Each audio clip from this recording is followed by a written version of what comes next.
Listen. Yeah. Yes, God. Get that out of there.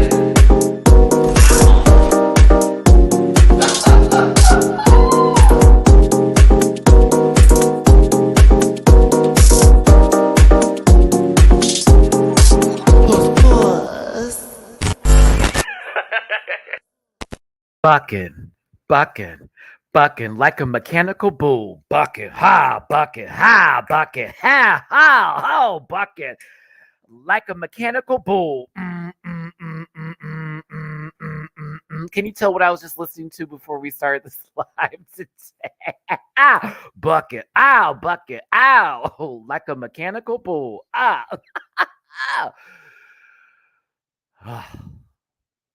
It's been a day, it's been a week, it has been a lot for your boy. I'm really just happy to be here with y'all today to talk about RuPaul's Drag Race season 16 with you, episode 13. It was a makeover episode.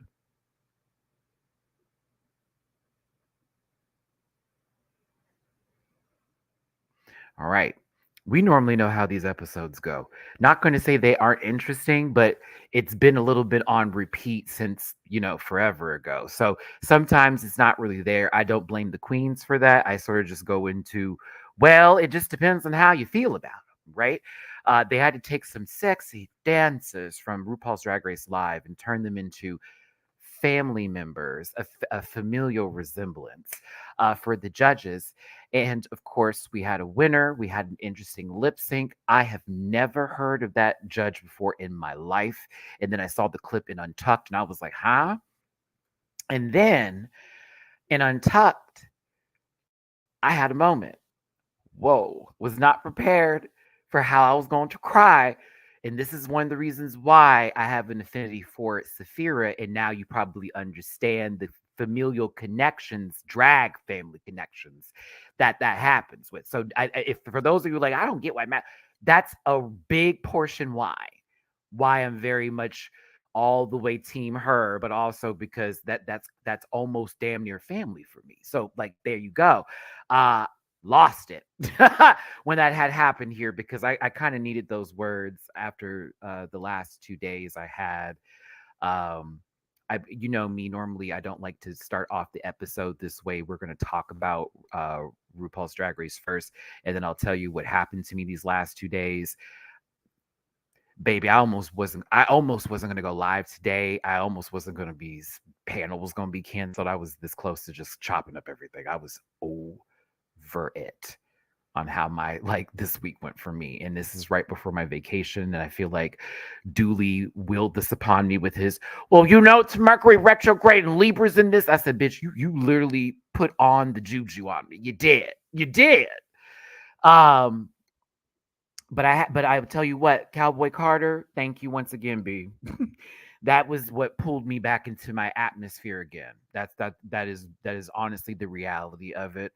But I'll explain all that later and why I was very upset because I have a cameo I got to get to, but I was trying to get in a better headspace because baby, I've been crying like the past 3 days and also just stressed out and trying to get things together because I had a whole lot drop in my lap just Thursday. So it was a little too much. If you saw my recaps on the Patreon, you already know what's going on, but it was very much like I got slapped in the face. So this top, I was going to wear this on the plane. This is this is one of the outfits that I was waiting on. It's actually the last outfit I was waiting on. I got this necklace too from Shein. I'm not going to wear it on the plane because I don't like how it looks for the short department. I don't like the shorts. I mean, look, my booty likes the booty like the shorts, but I don't know, it's kind of bright for me. I don't know. I haven't decided yet if I was gonna wear this, but I got this on Shein. No shade, this is $12. So and then the little necklace too. So I don't know if I want to wear it yet or not. I haven't decided because the shorts are shorting. But I think it's so bright blue for me. I'm normally used to a darker blue, so that's kind of where it's at. Anywho, giving Saphira vibe. Is that on purpose? I don't know. I just got this in the mail maybe 20 minutes ago. So I was like, let me just put this on, whatever. It's not going to be that long of a live like we normally do, but if you forgive me if I start to talk about Cowboy Carter in the middle of this album, because I swear to God, I needed that. I really needed that album. I needed it. I needed it. I needed it. Okay. Oh my gosh.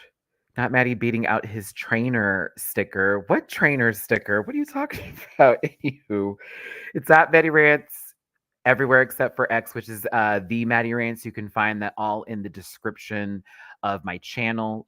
If you just go over to the About section, I'll take you to all the links.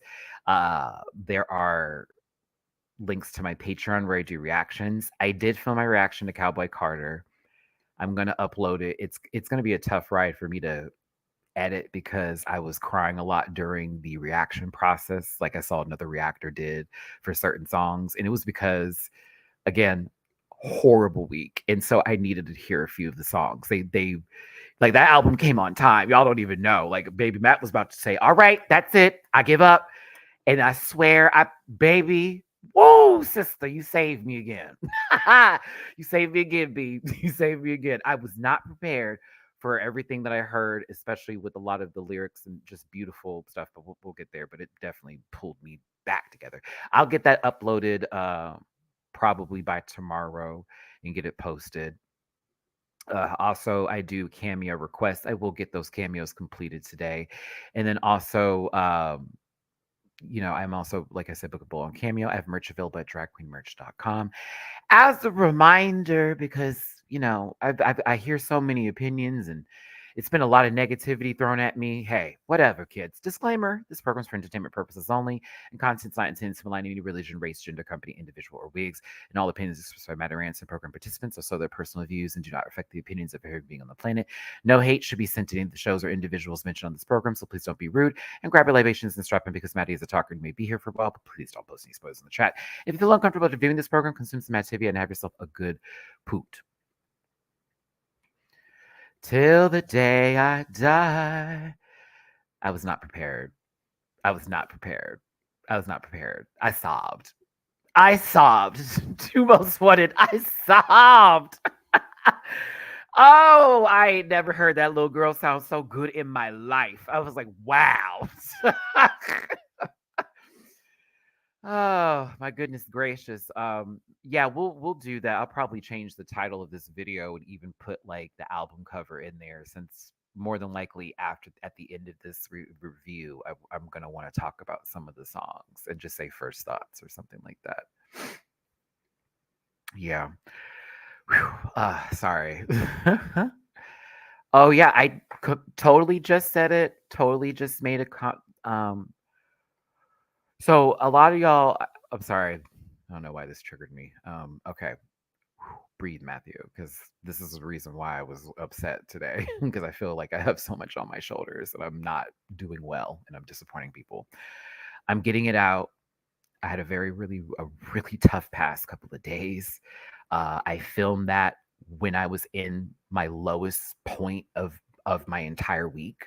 So when I do get it edited down, it's going to be chopped up a bit because I cried a lot. Like I was crying a lot, emotional, very emotional, because the album caught me when I was literally at my breaking point. So I'm going to have it posted, but just give me a moment because like I don't know if I want to go over it and post it again because it's yeah, I was very upset with myself. I was like, Matt, you were supposed to be calm for this, but I couldn't hold my emotions. But yeah, I'm gonna get it posted, and just everything that you see in that video, just know that that's raw.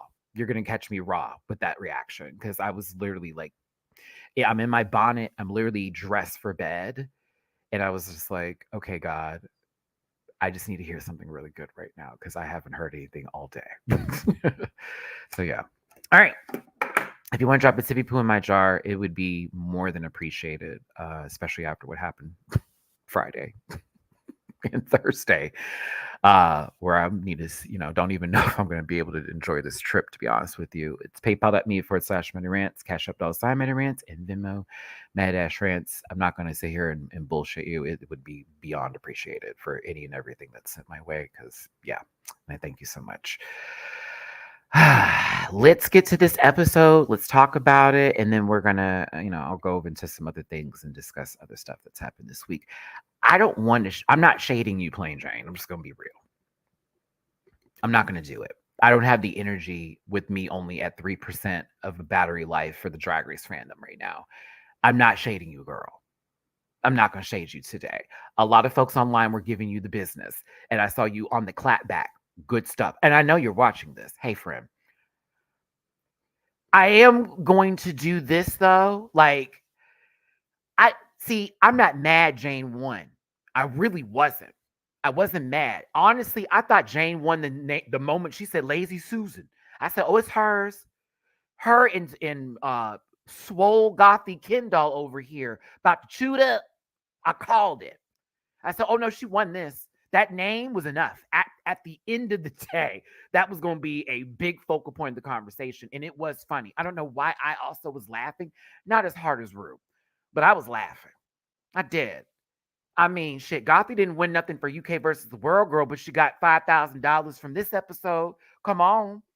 That is, I saw, see, I can't see Elliot because I also saw this individual kiss Naomi Smalls on that Drag Race Vegas live show. And 3Ks don't equate to a Naomi Smalls lip section, right? So I can't see Miss Elliot up in there. No shade to, I went to the White House. What did you do this week? Her. I don't have nothing to say for that lady. The one that used ratch in her lyrics. None of it. What you know about that? I see Gothie as a masculine DJ. That's who I saw. It was very hello Rue, rawr, like very that. But I also enjoyed, I guess what this was to me. It felt very. They asked for similar, and this was very that. There were also people who we could easily put in the bottom this week, but I still have questions about certain things that took place, like why Q did the mime face again, and that was supposed to be sibling. Huh? I was like, that wasn't how you really came into this. So I don't know how we're supposed to see you in this moment outside of let me find something that makes him less masculine and then let me turn it into something else. So I don't know. For me, the makeovers were interesting. Uh, I have a bone to pick with Michelle today because I felt like the way she talked to Saphira was a little bit like, are you for real? I don't know how big of an excuse you thought that was, but I don't think it was that deep for how you reacted with that, with your eyebrows pressed together. And then also when we get to who else do I, because T.S. Masson, everybody was mad that T.S. Masson brought up the Nymphia comment. Then someone's like, well, I went back and she was there for one particular episode. I said, well, then put all the episodes together that she was there for. Majority was yellow. It was just a statement.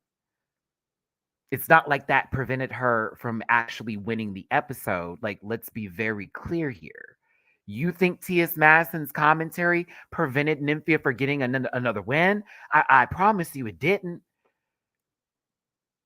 Did it feel strange? Yeah, because we've been watching this show for 13 episodes now, so we know Nymphia has a different color palette and Saphira has a different silhouette, or excuse me, different looks outside of the big gowns. We've also seen different takes from others. Like, so for me, I don't know if it's because I'm just drained and tired of it all right now, but I just can't be on the same side as you. Alicia, Saphira definitely made excuses. I disagree, and I'm going to be very adamant and powerful. Man, we can fight about this. I'm at that point. My battery's that low. I will fight on this. She brought up the fact that I had an original idea, and this did not work out for me. And so we went with what we could do. That is not an excuse for me. I don't find that to be an excuse. I find that to be, this is what happened. And that's why we're here where we're at right now. Only to explain. That's too bad. Only to explain why we got this. So when we got to this point of view where it was like, I don't like the excuses, girl. I didn't receive it that way because it wasn't like, well, the reason why I had all this was da da da da da da da da da. So da da da da da da. That's not how that went down. It was very okay. This is what took place, just so y'all are aware of. But it wasn't an excuse in my book. You don't like it? I don't care. I'm at that point, and I don't dislike you, Alicia. I love you down. But just reading that was like, what? I don't that can't. No, didn't happen that way. It was an explanation, not an excuse. Mama received it as an excuse, hated that. I hate that I just popped off the way I just did because Mama probably didn't deserve that from me. But I told y'all I'm on my last battery. I'm on my last bit of life over here.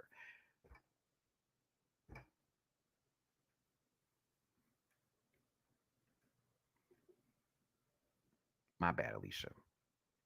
I know, but still, my after Monday when we do UK versus the world, Maddie's doing this, and I'm getting ready for my vacation. I'm posting a couple edited videos for the week, and then I got to focus on being happy because it's not happening right now. Listen, God, cute. Please tell me that you like buried the wig, or you burned it, or you had a ritual, you prayed over it. You know what I'm saying? Like I want you to have a memorial service for that hair and a reminder that those never belong together again. I hate that wig so goddamn much. I can't even look at it. I love you, Alicia. Alicia, you've been here for a while, so I appreciate that. I hate where my spirit is right now. It's like, God, send me a break.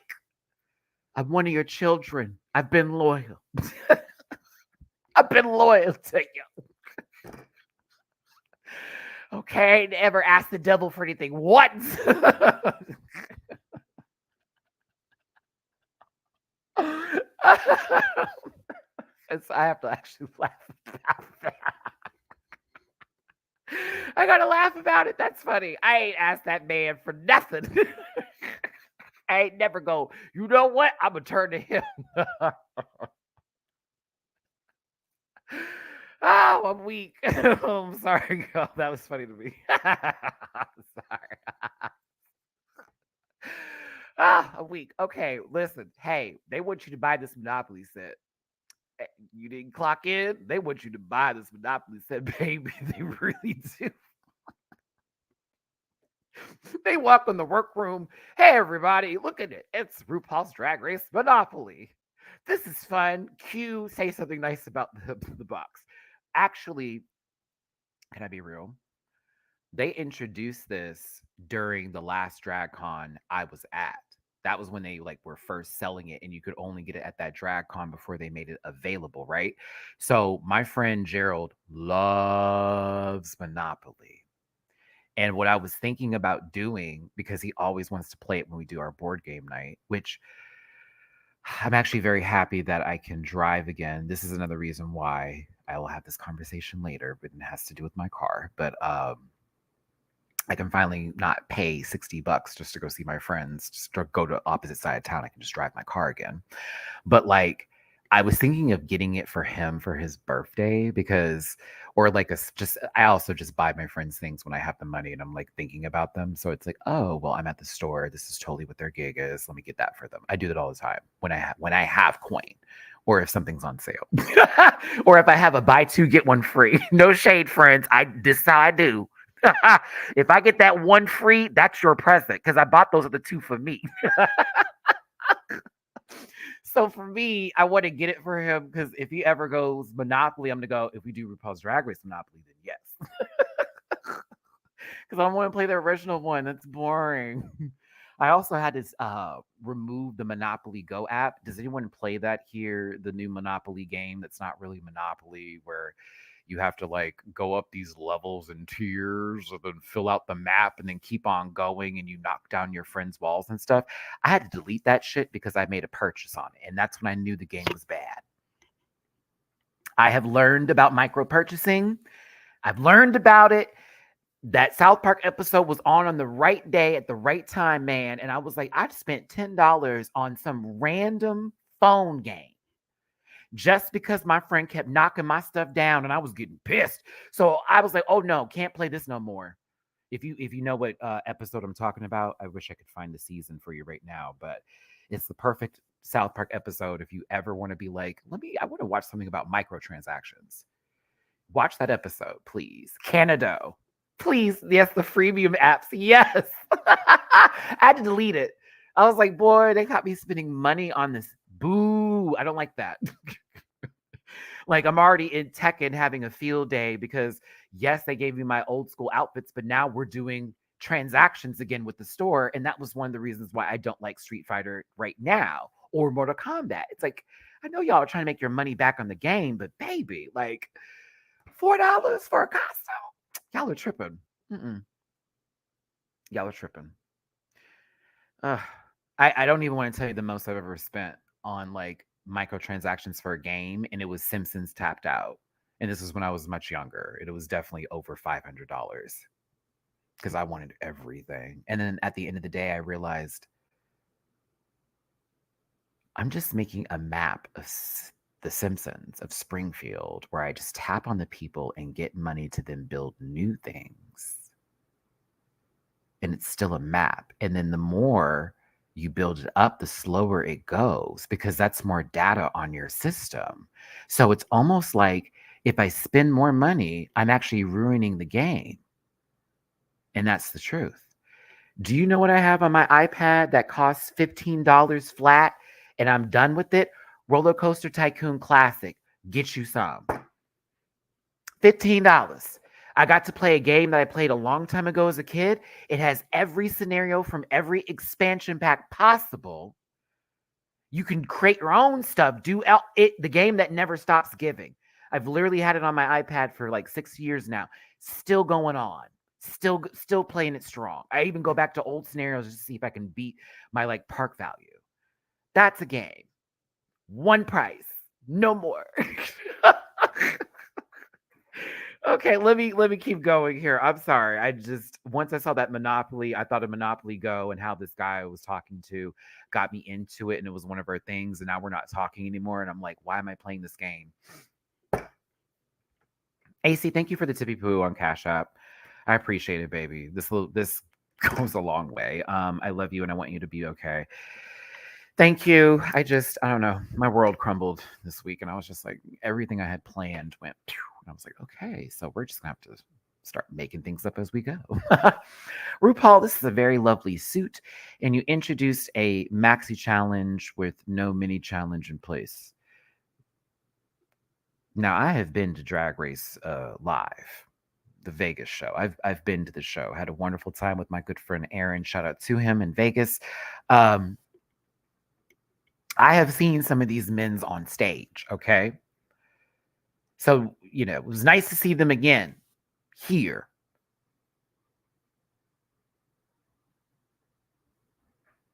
All right, here we go. I'm not used to seeing this one hairy because hey Aaron, hey friend, because if you remember the Vegas show that they did for that one season, which I don't know why they never got a second season. It was actually a very good show. No shade, Derek Barry, you were very entertaining on there. Like you were a mess girl, but it was good mess. Like it was like, okay, this bitch is funny. You know what I mean? And then like we'd randomly see Coco and shit, and it was like fun to watch Naomi, like Cameron Michaels' personality, the dating scene was kind of weird. It was like I found that to be an interesting show. It gave me a little bit Drag Race outside of the normal boundaries, and it was kind of fun to watch happen. This one I don't remember being so hairy. So when he came on there, I was like, "What? Are y'all on off season? Wait, was this during somebody's strike? I don't. What's going on?" I was like, "Okay, either way, forgive me if I don't have names here." Again, I was watching this show with half a tank of gas, but they had to go pick balls out of a box, and of course, they were choosing them at random. I'm gonna believe that. I'm gonna believe that this was very random, and so the balls weren't just put in there per person. Yes, I wouldn't have been mad with anybody. I'm just gonna be honest with you. I wouldn't have been mad. He was sassy, but it was also hot. So I was here for sassy hot. Like, yeah. So you got a mouth on you and you fine? Okay, cute. Whatever. The beard is everything. Thank you. Jesus is a biscuit. I stop up. Done. Sebastian's hot. Not me remembering. Ow. Okay. Yeah. Was definitely jealous of morphine. And also proud of you, morphine. You willed it, girl. I was like, I would have too. I don't even know. I would just said all balls. Who's making over? We're making people over? I don't want to make them into my sister. I'll make them into my husband. See, that this would be a different makeover challenge for me. I want them to do that with Drag Race. Can we just make them over and make them look really nice in a tuxedo suit? And that's the challenge. And then I can just get in full on like wedding glam or geesh. And then we just go from there. Because that's what I would have done. I'd have been like, I'm not doing a sister. This is gonna be my husband. Keith, anyone think our hairy member of the crew would have picked? Oh, baby, he was definitely Dawn coded, and not to say that he was meant for Dawn, but let's call it what it is. He was Dawn ready to go. That man was ready for Dawn. If Dawn had picked that ball, I'd been like, yep, sure will be. Damn near the same head shape, for sure. Like the Russian dolls hold the plain Jane. It's the dancer. Open it up. There's Dawn. Bloop bloop.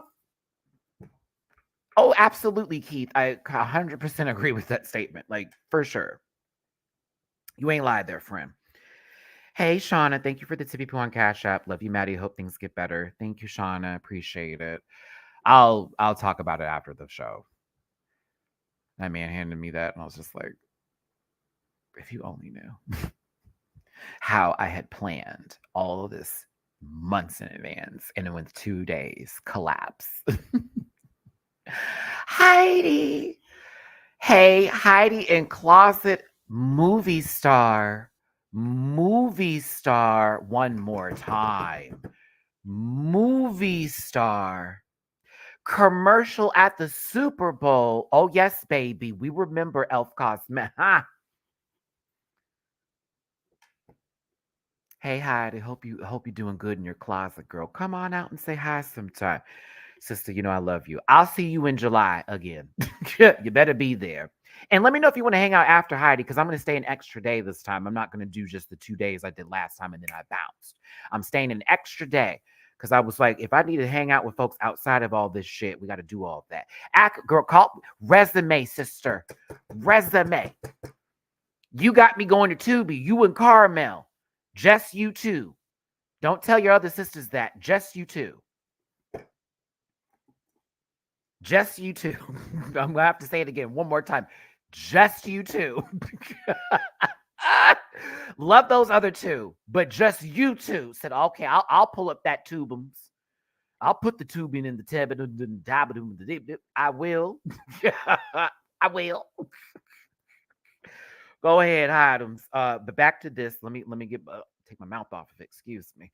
Now, Nymphia Wynn got this straight man who personally I wouldn't have clocked it, but then again, for me, everybody's either just gay or straight. It's whatever. I like masculinity. What is that anymore at this point in time? If you like a little touch in the butt, it's whatever, right? I don't know.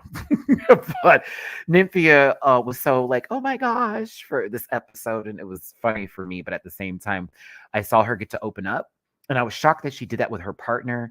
And I felt like we didn't really get that moment in the workroom with the ladies, and I was wondering why that wasn't shared with some people who I guess she had been with for a while. And I'm not criticizing the situation. Just for me, I was like, it's weird how that happened. Maybe she was holding it in and it just came out, but I don't know. I was happy they gave her more than what we've been given, even though I love what Nymphia gives on the show. It just, as an oddball, as a creative, as somebody who is complex and very intricate with what they do, with whether it's their looks or, their how they pull things together. But I don't know, it was interesting. I was like, huh.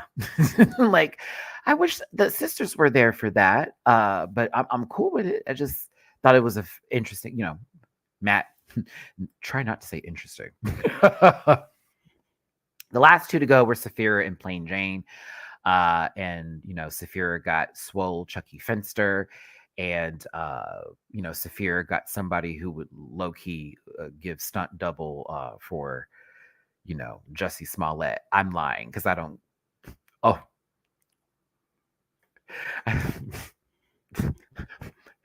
Stunt double for Jussie Smollett. I'm lying. So did Jussie.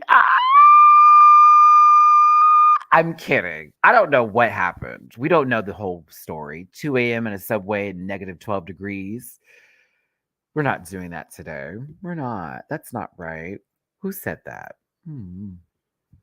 I couldn't even get it out. I was like, Jesse lying.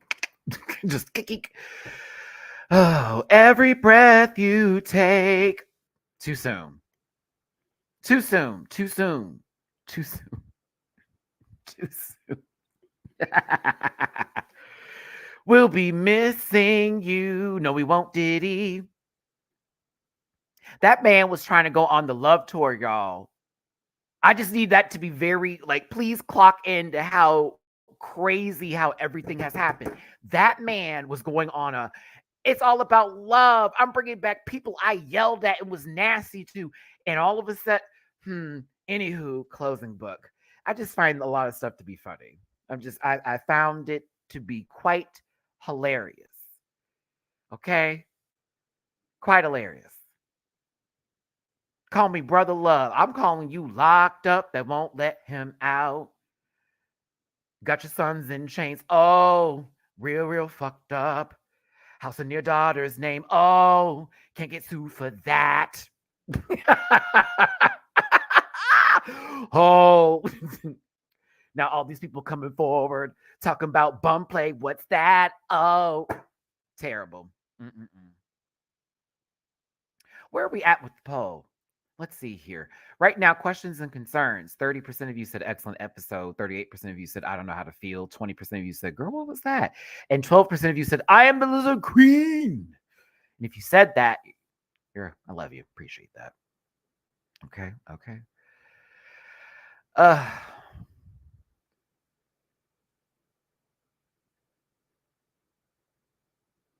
Let me tell you something. They all look good. God bless them. To the straight man, your wife is lucky. To the gay ones out there, what's up? What's up? Mm-hmm. Jane was worried about this man because, mama, I think it's funny that Jane used Burley. Girl, were you trying to tell me something? I don't know why that tickles me so much. Hearing her say Burley, and I literally got a message with that not too long ago. And I was like, wait a minute. That's using her vocabulary. Finally, another live after months. Yay. JB, how you been? Much love from the Czech Republic. Much love to you too, babes. Hope you're doing well out there. It was a barbershop in here. Wild card scene. So you were like me, where I was like, wait a minute, that's so random. And why have I never noticed that word being used by her? Huh. So funny. But yeah, she was concerned. Morphine was me. Again, I wouldn't have been talking about have you been in drag before. I'd be asking about tuxedo sizes, shirt sizes, venue locations, what kind of cake do you want? That kind of stuff. Have you decided who your best man's going to be? Because I've already picked my bridesmaid. That would be the conversation I'd be having here. I wouldn't be talking about dresses and stuff like that. I'd be talking about my dress.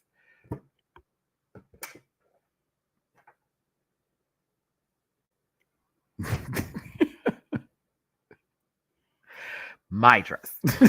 I'm sorry. Who we talk? We're talking about you and drag. No, baby, don't worry about that. We're talking about do you like pounding girls in drag? That's what I want to know. I'm so sorry. I hate to do that, but I was very much like, this man, this is too difficult. Why would she want him? I wouldn't want him on purpose because I'm like, this could be too difficult to focus.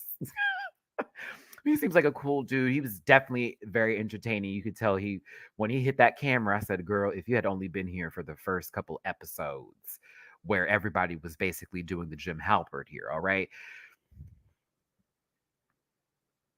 I did enjoy him this episode.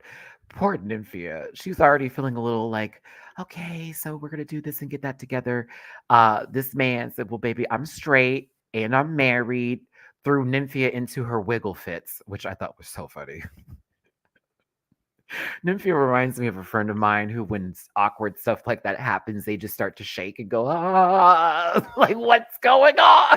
The world is falling apart. Oh, I would have definitely been the bottom two this week. I'm just gonna let you know that right now. Mm-mm. Oh no, this would not have been a number one challenge for your boy. Absolutely. You're gonna talk about I know my strengths and weaknesses.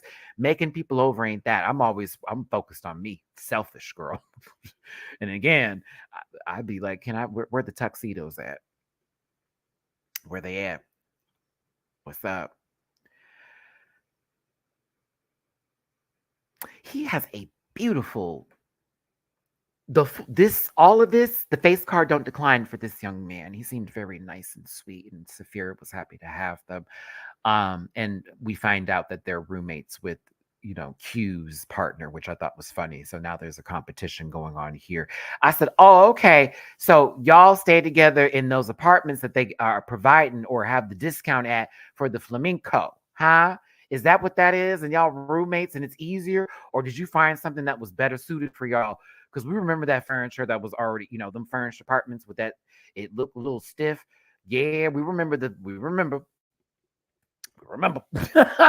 So like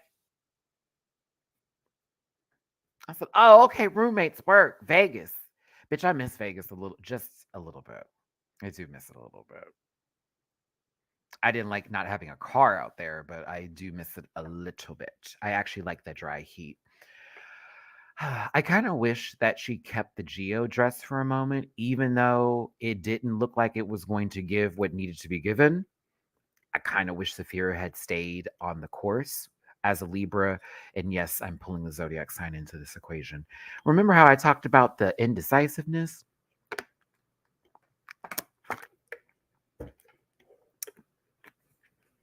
Some Libras have this worse than others. I'm one of the worst ones because I'm all my moons and stuff, Virgo rising and a Gemini moon. I'm on the emotional chart, sweetie. So like everything's based in emotion. um, I yeah, I wish she had stayed this course only because it didn't have to go as dancy as the others. It could have been some sort of like grandeur kind of moment. Maybe it would have looked good, maybe it wouldn't. And even if they didn't receive it, you know what I'm saying? It wouldn't have been, now let me just pull something together. It would have been, this is where my mind went first. You didn't like it, boom. But the dress looks it looked very interesting when I saw, and I kind of wanted to see what the other baby was going to give, but everyone in the room got a little worried. But the concept I thought was excellent. I was like, oh, a Geo dude, Geo. I was like, okay, he is fine too. I don't know what it is. I don't know what it is. I think it's the heavy stash with the lighter beard. I don't know why. I've been single for too long. Oh my gosh. They're like, find yourself. No, trust me. I know me. Oh God, I can't. You know what? I think Q should be happy that she got a partner that can dance, since a part of the challenge and the requirements were you need to know how to dance because they're going to have to dance, even though what they did for their part was like, okay. Oh my gosh. Anywho, this is how, yeah, we're moving through this, kids. I promise you. Till the day I die. As a matter of fact, you're like, Matt, are you about to airdrop the album cover? Sure am. Sure flipping am. Oh God. Oh God. Um, this tucking lesson was something. That's all I gotta say. This tucking lesson. in your Levi jeans. You like the way they are, baby. Peace to Mateo. Thank you for the super chat. I wish I could give you more. I gotta find a sugar daddy, baby. The way I wish I was still in my early 20s with fresh hole. You don't know, Peace to Mateo. Also, Cowboy Carter, love. I appreciate everything you give us. Thank you, baby. I appreciate you. It's the walk for me too. Listen. Okay. So they were talking about some tucking, and then the way that they use pantyhose with these oranges from the craft services table, and the way that Nymphia was showing her pushing the ball up into the sack cacked me. So funny. I've had my own tucking lesson, but not to this description level. The first time I tucked was not, I don't want to say extremely painful, but it was very uncomfortable. Yeah, that's the best way to put it. In like certain ways I was moving, I was like, oh no, baby girl, that I got to figure out. The second time I've tucked, not so bad. Not so bad. You get used to it. But like the first time was a very, very strange and weird experience. And I was like, oh, okay, this is how this is. I think I can do this often. I get why they have a gaff now. I understand why there's tucking panties. No, I did not. I actually put on a jock strap backwards, did like a semi toque, if you will, and like pulled it back, and it was just like tightly like put in there. And then that should let you know how thick my thighs are in general, with the juxtaposition of my hips and waist ratio with my fatty in the back, just so we're clear. So when you watch the performance again, you'll be like, what? Yep, it was a light tuck. I told you I'm a bottom baby, okay? Bottom, boots you, okay? Pew pew. I almost said something that was going to be stupid and dumb. I had to catch myself. This penis is for peeing, and that's just what it'll do. One of these days, and we're going to stop the song right there. Yeah, yeah, yeah, yeah. Yeah, yeah, yeah, yeah, yeah. Yeah, yeah, yeah, yeah, yeah. Yeah, yeah, yeah, yeah, yeah. I'm not well. I'm not well. I'm not well. I'm not. How is he? Not well. You think this is it? I think this might be.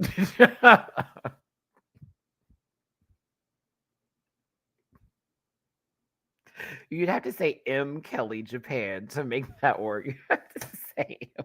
Kelly. And I never want to be associated with the Pied Piper, okay? The fact that man called himself the Pied Piper, he was telling you what he was doing. Instead of rats, it was, oh, you know what? All right. Woo. Colder than Titanic waters. Bitch! I just can't respect nobody that's hating on the album if they haven't heard Daughter. I cannot respect no one. I can't respect them. If you still say it's bad, then you just don't like her. Just say that and just go and be good with it. And I would appreciate that more than you saying that lady don't have no talent and she can't sing and all her music sounds the same. I would respect you way more if you just say you don't like her. Because there is no way on God's green earth you can tell me any of those things, especially after that song. I have never heard her do a song like that ever. Lyric wise, Matt, we'll talk about it later. Come on, finish the episode. Blown away. Blown away. The lyrics alone. I was like, what am I listening to? What is this? Oh my God, the guitar with the please. Please. Please. Big Titties, the Chipmunk, Azalea Banks want to have something to say, the fuckery of it all. Well, you know she's right. You're also a hater too. That lady ain't dropped nothing since Broke with Expensive Taste, and I like her. Trust and believe. Been listening to that music. But baby, when I say squawk, squawk, bird on a chirp. Done. She ain't got nothing else to say for me. Mm-mm.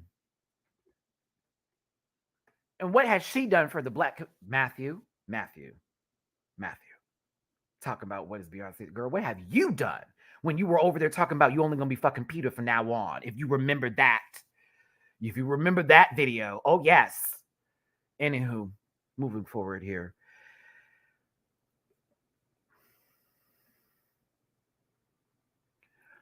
When Morphine pulled out the tape and then wrapped it around the way that they did, I was like, okay, they're just playing.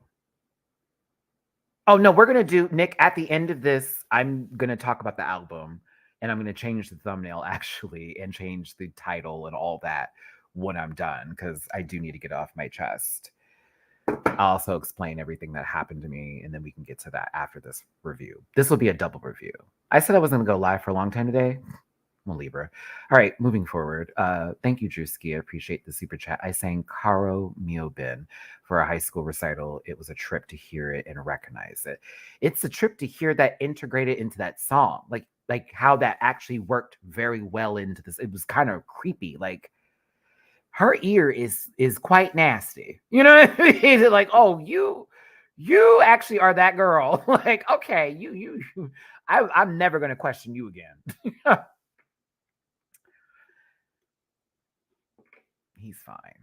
Even him in this moment, looking back there, I was like, don't worry, I'm going to put you in a tuxedo. Morphine is just traumatizing you. RuPaul's walkthroughs were fun, but the one that I honestly focused on the most was when RuPaul got to these two. And they were discussing the outfits and everything. And I was like, okay, listen, baby, this man on the RuPaul ticket. You're on the Vegas live show. You were on the TV show. Making out with Naomi Good. Now you're on this episode. I said, bitch, you are in the drag universe when it comes to, I don't even do drag. And I've been in damn near everything. Damn near everything. The resume says, wow. Do you hear me? With a plus. I love it. Oh. Till the day I die, I'll be your oh you. Mm-hmm. That Lazy Susan name, okay, can I be real? That did make me laugh. I'm sorry, it did make me laugh. It did. I didn't laugh as hard as Rue, but it made me kind of giggle because for her name to be plain Jane and to think of Lazy Susan, it just makes sense. It perfectly goes together. Like when Saphira said Hyacinth Crystal, I was like, I know we're gonna change that, right? We're gonna change. You're gonna have to change it. As much as I want her to also be Hyacinth, fabulous. No, you're gonna have to change the name. I love you, sister. You gotta change that name. I don't know why I thought it was stupid. Like it just was stupid for me. I don't know why. It just is like a play, like a name association. Like, you know, there's Jane Doe and then plain Jane, like the sayings like that, and then Lazy Susan. You understand what I'm saying? Like that's a chair, right? Like a Lazy Susan, whatever. But it's the plain Jane, like because she's plain, her name is Jane, and then there's Lazy Susan. It's that sort of bit that Jane picked up on and said, "Oh, how smart!" Because like it just goes together. It's you know, you see Plane's name like a plane, which is, you know, of course, what I have to get on in a couple of days to fly to Miami, but it's really plain, like she's plain Jane. Again, that's how it works. So that's why.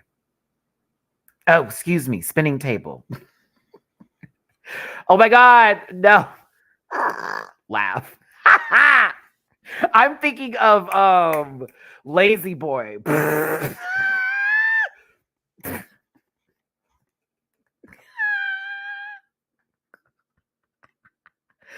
God, God help me, please, please, Jesus, please, please, Jesus, please, please, God help me, please, please, God help me. I'm on my last days. Do you hear me?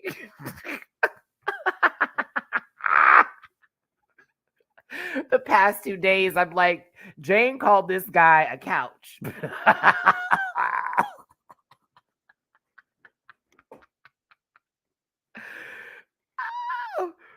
Oh, uh, I'll be your shotgun rider till the day I die. Oh God, that's actually a great drag king name. Rick Kleiner is a great drag king name. I love it. I love it. Derek, I want to highlight this. There's an Australian drag queen named Lazy Susan. She's in a group called the Beastie Girls and friends with Art Simone. Work. I love that. This. And you know Rue likes that kind of humor. So there you go, Reserver. That's what I wanted to say if I was more educated. Yes. Till the day I die.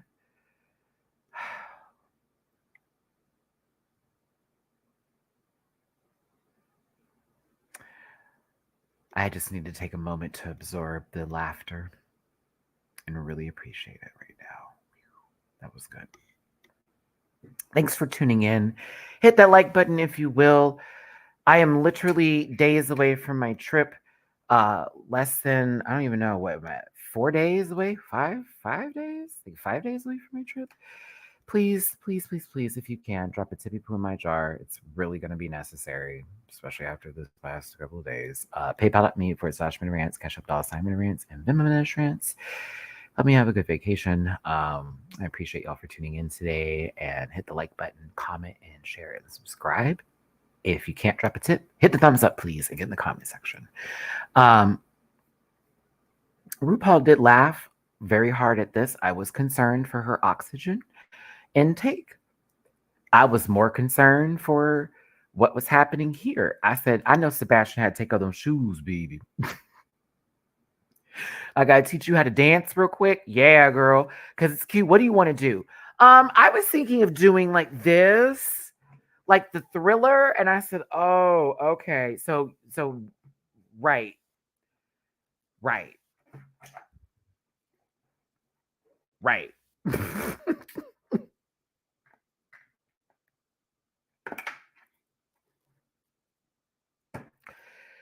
I was like, oh, okay. I said, this is going to be interesting. But wasn't it funny that what they worked on, they kind of just did for all aspects of the showcasing of the drag? Like they walked down the runway just like that. They did that for the dancing part of it. There was no separation. There was no like, let me serve you, like, see you next Tuesday on the runway. It was very rawr the whole time. I was like, what's going on?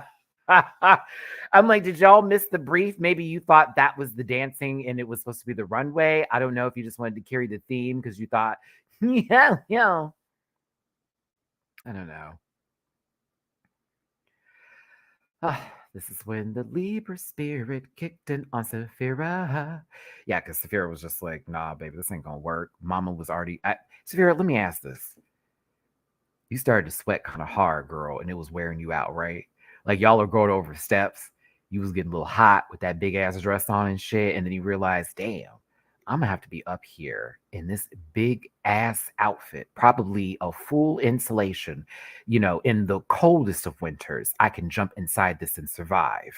Okay, about as warm as the inside of a cave during hibernation for the Berenstein Bears, Yogi, and Boo Boo. Tell me, because it looked like it was warm. I was sweating for you, and I'm a wet girl. I'm telling you, I'm Tina Belcher in this bitch. Swamp pits. That's what I think happened, and I think it became overwhelming. And she's like, "Fuck it, let's just redo whatever we got to do." Like 60 pounds, right? It was very like it's if it worked, it worked, but if it's not, it's gonna be a mess. So I received this. Let's pivot. Let's do something different. I just was like, "Ooh, baby, ain't no way." I mean, if we went camping and that dress was like the inside of a sleeping bag, and when you crawled into it, it's like one of those purses from Mary Poppins. Like, where did all this shit come from? Or bed knobs and broomsticks, bed knobs and broomsticks, which, oh my god. Okay, that may be a little bit of an older reference for some of y'all that don't know what I'm talking about. With was it was it bed knobs and broomsticks? Was it I forget what it was. Was it bed knobs and broomsticks? What was the name of it? With our girl from Murder She Wrote. I saw this a long time ago. It was one of my favorite Disney movies as a kid, where they got on the bed and the bed was flying and shit. And it was like, what? Like, what are we doing? Oh, okay. Bed knobs and broomsticks. Okay, cool, cool. I was right. That was one of my favorite movies to watch when I was a kiddo. It was. There, y'all don't know when, like, I don't want to knock down this newer generation, but practical effects, like, as someone born in like middle 80s, right? That got to see sort of the last references of this before the CGI stuff started to happen, like in the late 80s, early 90s. Angela Lansbury, thank you. Um, that would it would blow my mind. Like, mind you, oh, see, you're a 2000s baby because if you were late 96, you're 2000s. I don't know if you remember your early years. I remember mine, unfortunately. um I also had older siblings. I'm one of 10. So my oldest brother is now like, what is he? Like 50, he's like middle 50s. You know what I'm saying? So like I was raised with hand-me-downs. Like it was very like, okay, this was your brothers, this was your sisters, this was that. These were their movies, these were this thing, this, that, and the other. We had a VHS tape collection that would rival Blockbuster. Like it was that kind of life, right? Um, I introduced my nieces to this gym this weekend. Is it on Disney Plus? Because if it is, I'm gonna have to watch it tonight. I need to be put in a good mood. If it's on Disney Plus, I will watch it tonight. It's a gag. I'm number out of 10. I'm number 5. Isn't that crazy? Like right there in the middle. Yeah, I'm number 5 out of 10. I am my mom's youngest, and I'm my dad's middle child. Mm-hmm.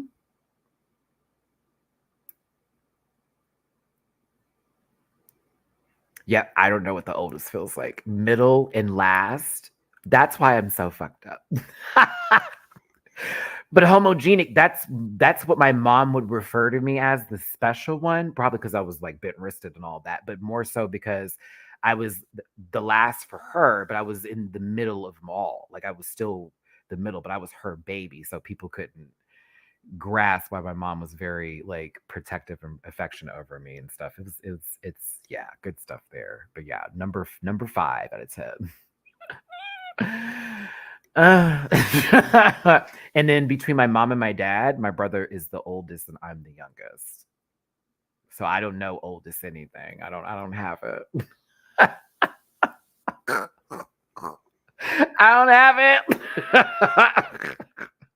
I wish I knew what the oldest felt like, but then again, y'all get responsibilities and stuff, and everything's a lot harder on you.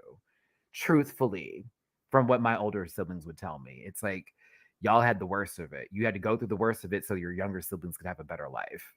Which, in reality, because one of my siblings is gay, one of my brothers is gay. Everything I went through before him, trust me, my dad was a pussycat when he came out compared to me. My brother still has, he will be ever having to thank me forever for how I had to break my father down over myself. Oh, please. He needs to be very thankful that I helped that man be not as homophobic as he was. Trust me, he got the least of the badness. My dad's much way better now, but like when I was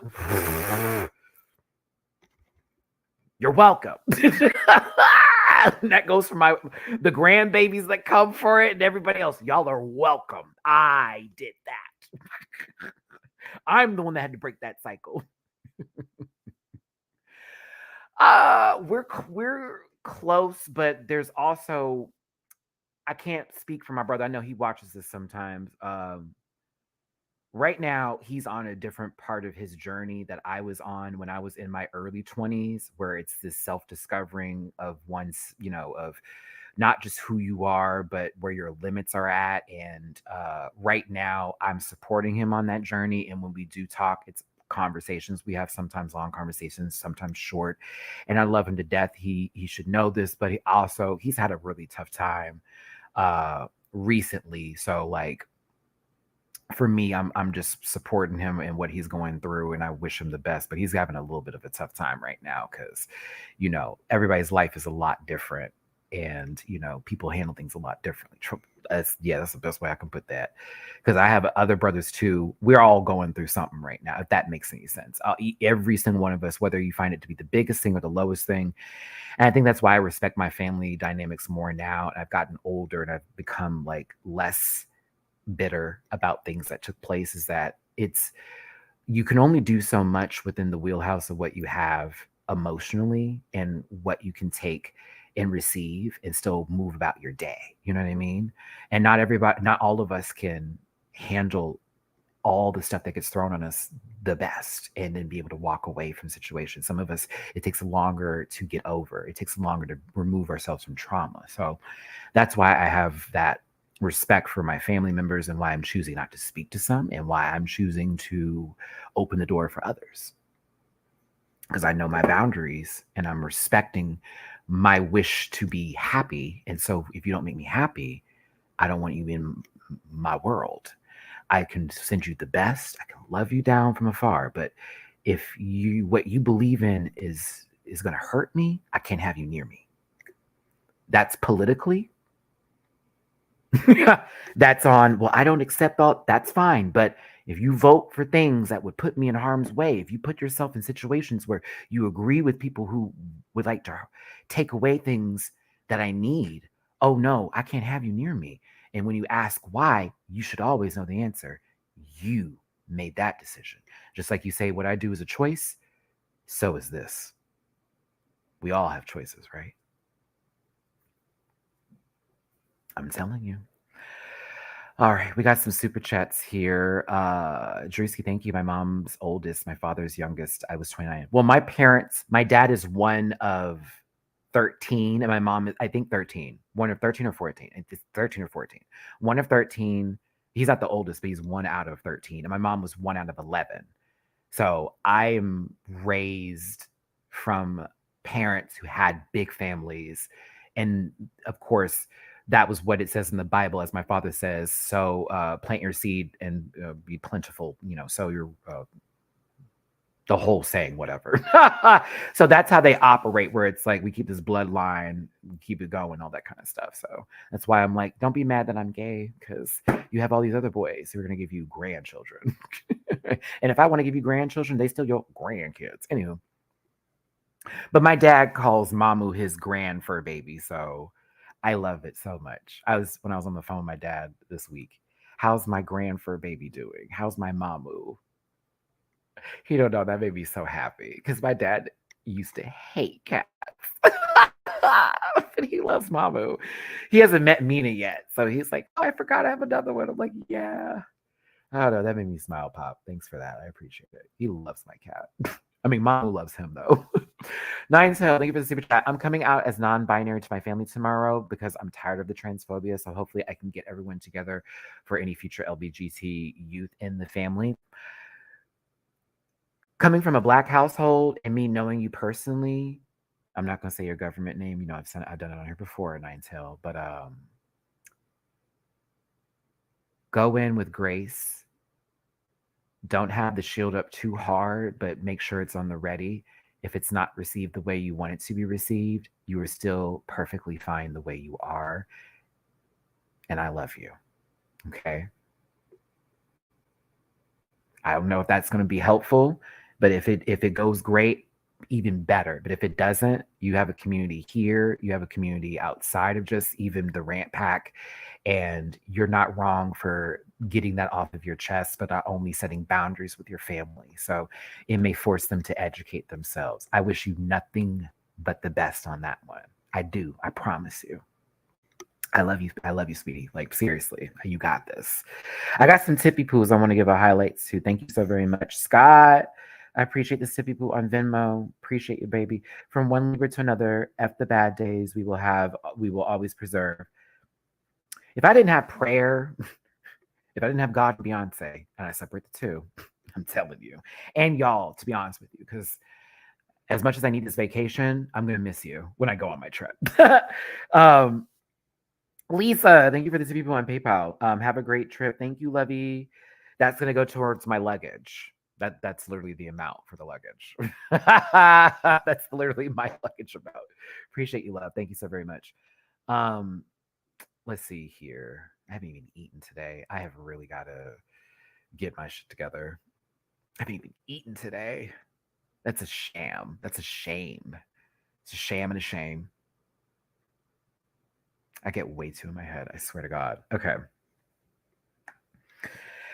And this is why I started eating bread again. Yup. I started yesterday. I went and got a Subway sandwich. I broke the bread fast, everybody. I did. I told you I was upset and I was over it. And I was just like, fuck it. If I'm gonna eat bread, let me get like something nice or something that's like a little healthy. Italian herbs and cheese, 6-inch oven roasted chicken, spinach, vinegar, garlic aioli, salt, pepper, oregano. I was good. It was great. It tasted amazing. It was amazing. Not having bread for like over a month and then eat a man. I can only imagine what better bread and better food's going to taste like. Oh. So I'm back to bread again and I'm like just eating. So I'm still working out, which is great, but I've lost a little too much weight. So I'm like, yeah, let me just add some bread in and let me get my bread going and just keep working out. I'm okay with my body right now. I've had a talk with myself about that to not get my body dysmorphia like on full, like you look terrible. So I looked at myself in the mirror. I liked what I saw. Just keep it going. We're gonna let it go on. But yeah.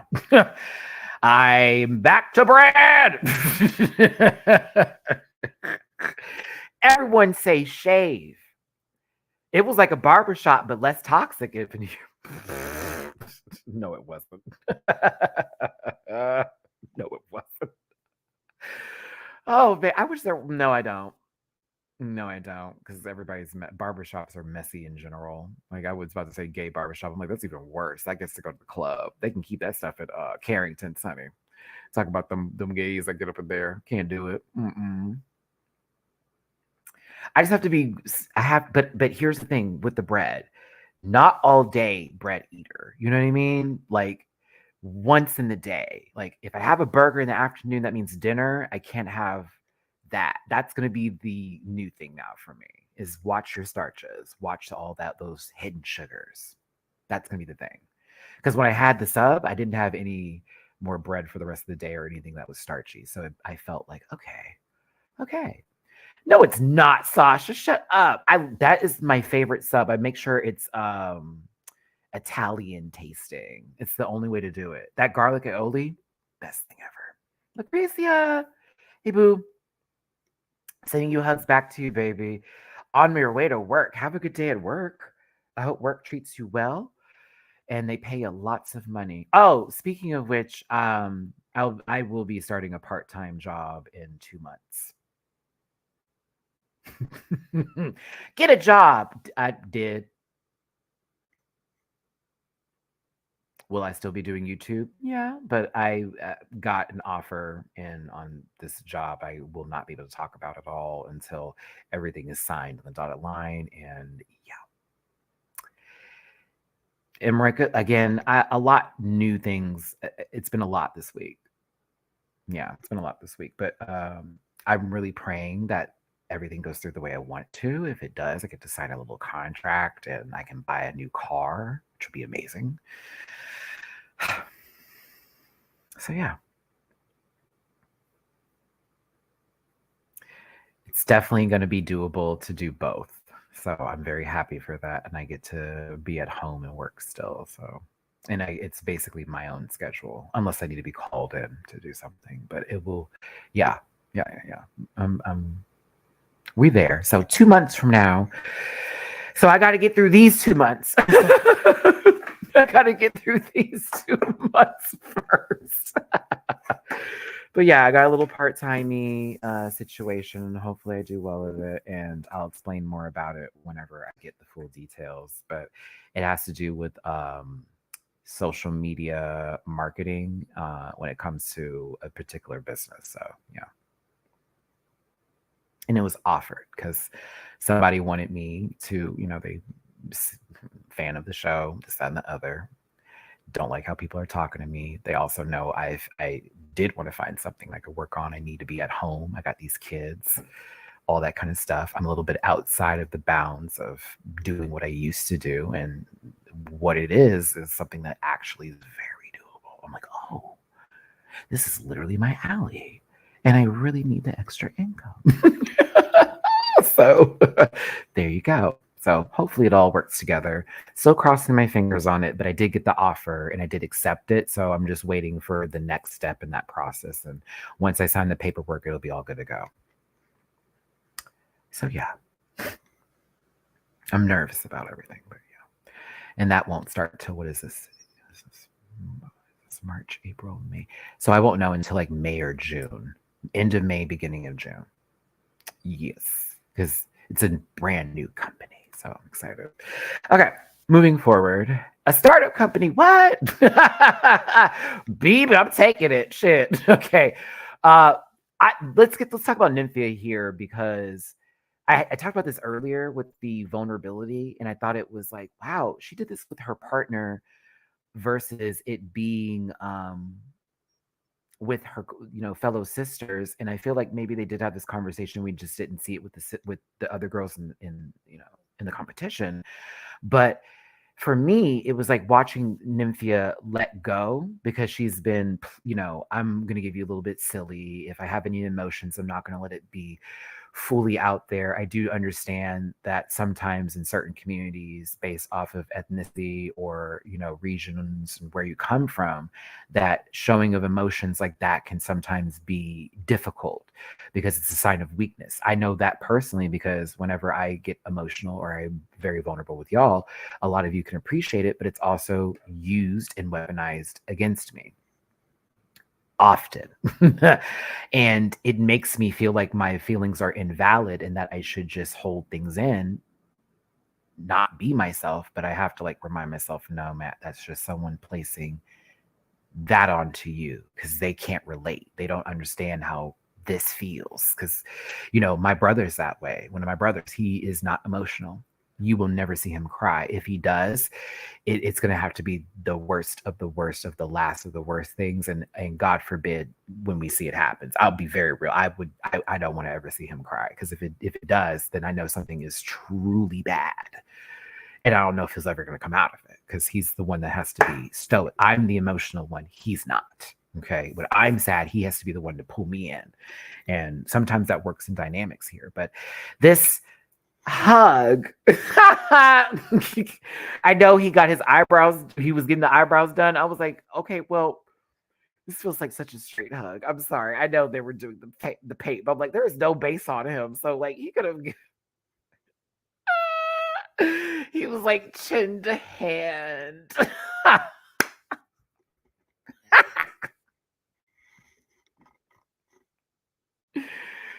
Till the day I die. I'm so hungry. Crecia, thank you so much for the tippy poo on Cash App. You are awesome. Hugs and love. Hold on, y'all. I just heard something outside. I gotta see. I gotta make sure. Because I am low key waiting on the box.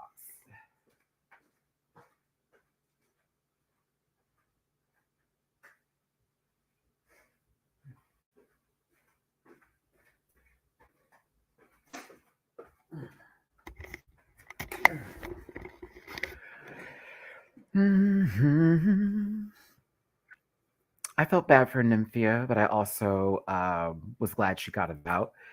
And it was nice to have that vulnerability showcased this episode.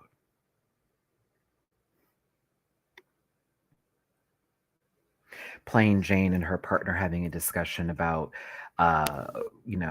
being okay in your own skin.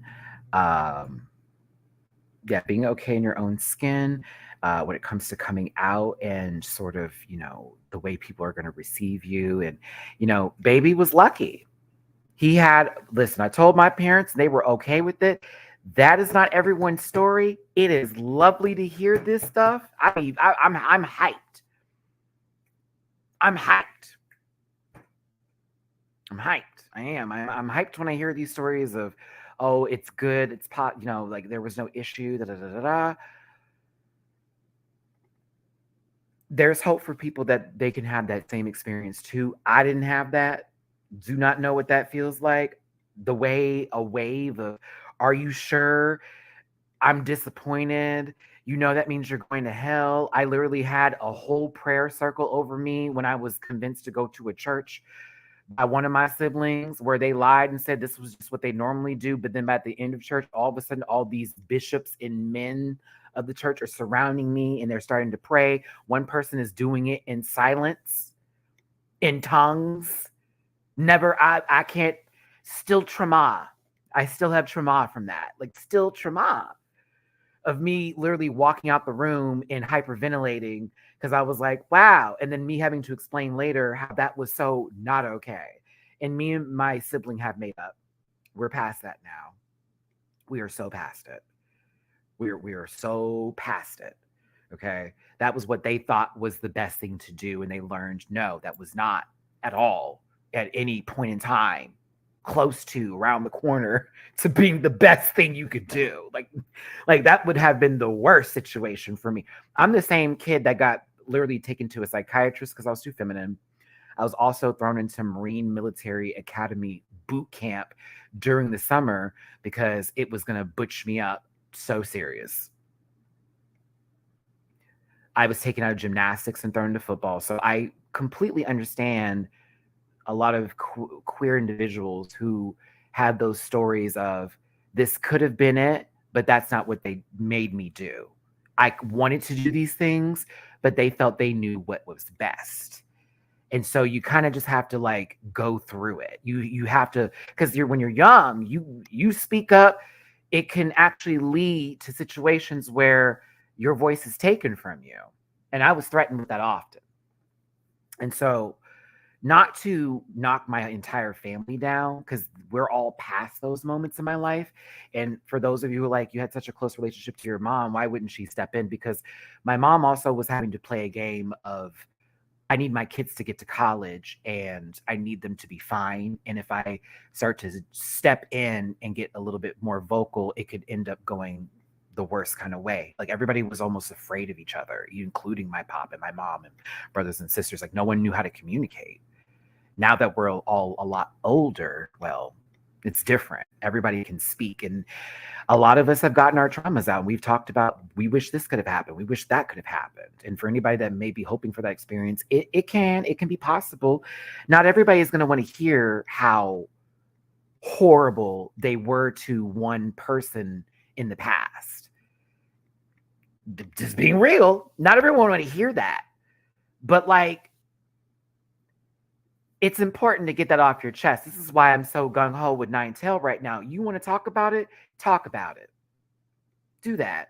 But if you don't get the answers you want, do not take it personal. Walk away and hold your head up high because you did something that a lot of people couldn't do. There's a lot of folks still not living in their truth right now, suffering with the feelings of, if only I could, if only I can, but they're worried about disappointing people who are not as fully invested in them as they think they are. So yeah, sorry for the whole speech, but like I say with Drag Race and many shows that I watch, a lot of moments that are discussed in the show I can find relatable in my own way by stories and things that happen here. So while they had a good experience, I can't relate, but being strong enough to come out, that's powerful. I didn't have the power of coming out. My dad went into my bag and pulled out love letters that I was keeping and an old phone that I had messages from exes that were sent to me. And he called everybody and outed me. When I went to college, my second week I was there, I didn't just tell everyone I was gay. The dorm room, everybody that was up there, the majority of people in my on my hallway, D3, Man's need a hallway, baby. No, excuse me, not Manzanita. Ew, no, not Manzanita. Palos Verdes. They actually tore down my old dorm rooms, y'all. It sucks. Every time I go back to Arizona State and I don't see my dorm rooms, I'm like, fuck, they tore them down. But everybody up there, but that was different. That one actually felt safer because they pulled me in the room and it was the majority of the women that I hung out with at school, and they were like,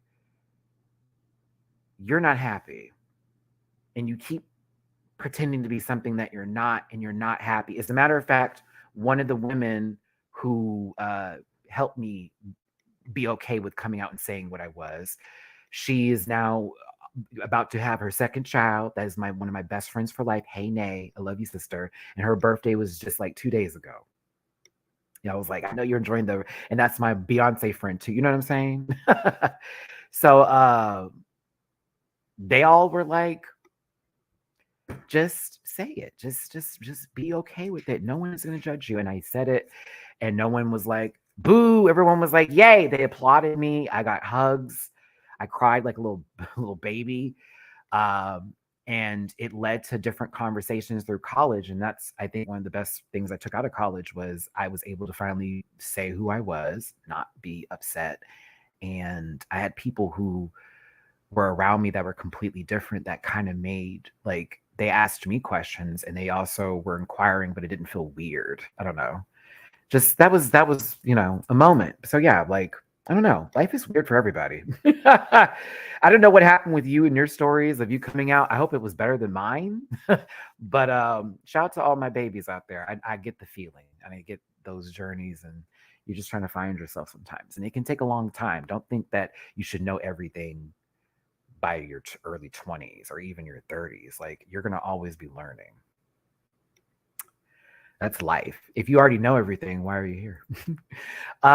Okay.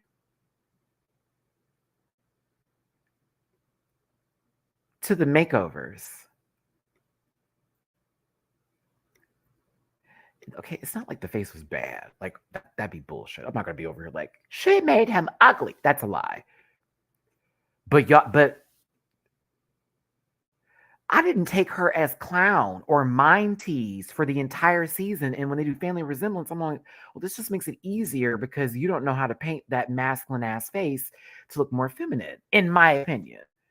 So it was like, this is an easier way for you to get through this challenge because they can't drag you for this face unless they go, well, I don't really know what it is unless y'all are coworkers, because I see coworkers.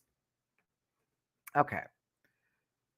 Let me do this because I have some comments I want to get to. Till the day I die. Oh, I got to talk about this album. Yeah. Andrew, hey, Maddie, it's my birthday today. Happy birthday. I see the Aries are in the building. I'm so happy to spend it with you. We got a new Beyonce album, and I also got a much needed new job. Congratulations offer today. Thank you for the great content each and every day. Thank you for tuning in, Andrew. Thanks for being here. I mean, to be fair, when I do start that new job, as much as it's part-time, I will be having to be a little lenient on certain things, or I guess there will be like dedicated lives, and then other shows would be very much edited reviews and stuff like that. So, yeah, we're going to talk about it. I need to hurry up and just get to it. Oh, God only knows why. Okay, so I think Michelle actually looks good here. I'm gonna be real with you. RuPaul, it took me a bit, but I kind of like it. It's really shiny and sparkly. I like the makeup. I like the hair. I don't know who this girl is, but she's a singer. She looked happy to be there. And T.S. Madison. Now, you know I love my other Libra sister, Miss T.S. Madison. Shout out to T.S. Madison. Friend, fan of the show, fan of hers as well. Love you down, sister. Appreciate you. Love you, T.S. Listen. Yeah, RuPaul does give me figure skater tees with a longer skirt. They would deduct points if she was having to be at the Olympics because there's like a certain requirement for length and all that kind of jazz. But yeah, it still looks really nice. I like how she looks. I was happy T.S. Madison was back, but I'm also happy that next week T.S. Madison will again be back. I still will stress it. I'm going to stress it again.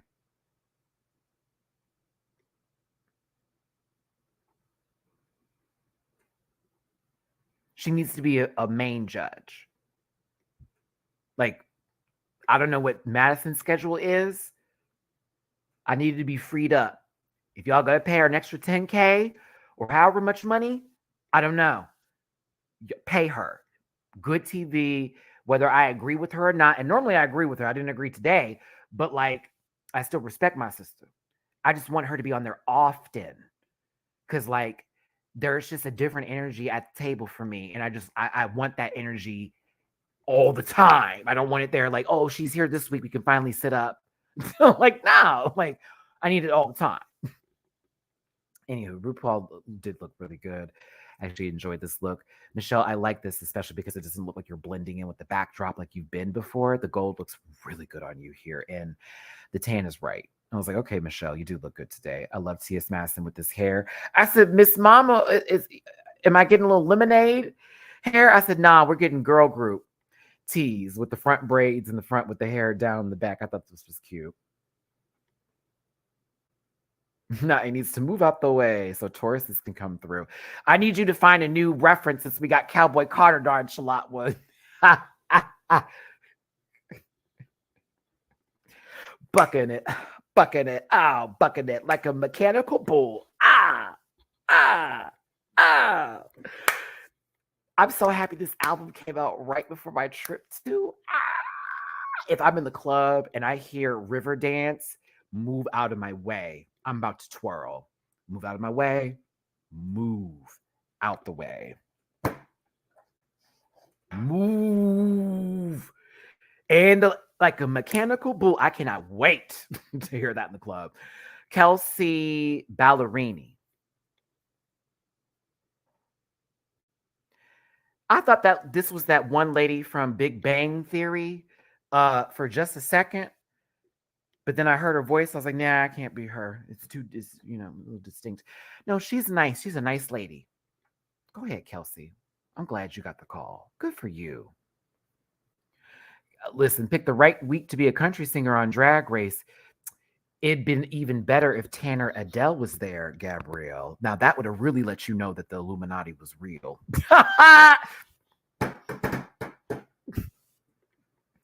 It would have been better if Tanner Adele was there. No shade.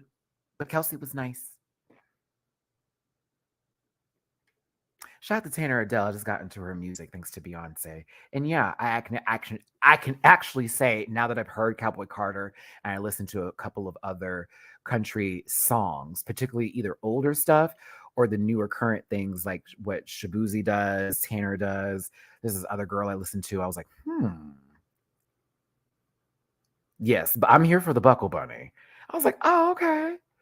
I can get into this. The impact.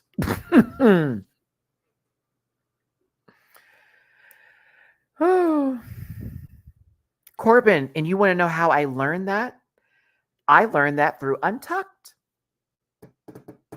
I did. And I saw Kenny Davenport. I was like, oh, that's so cool. I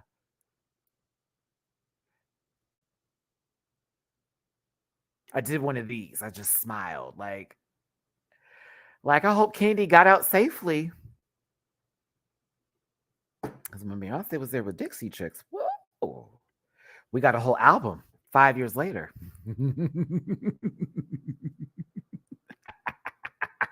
I'm just saying.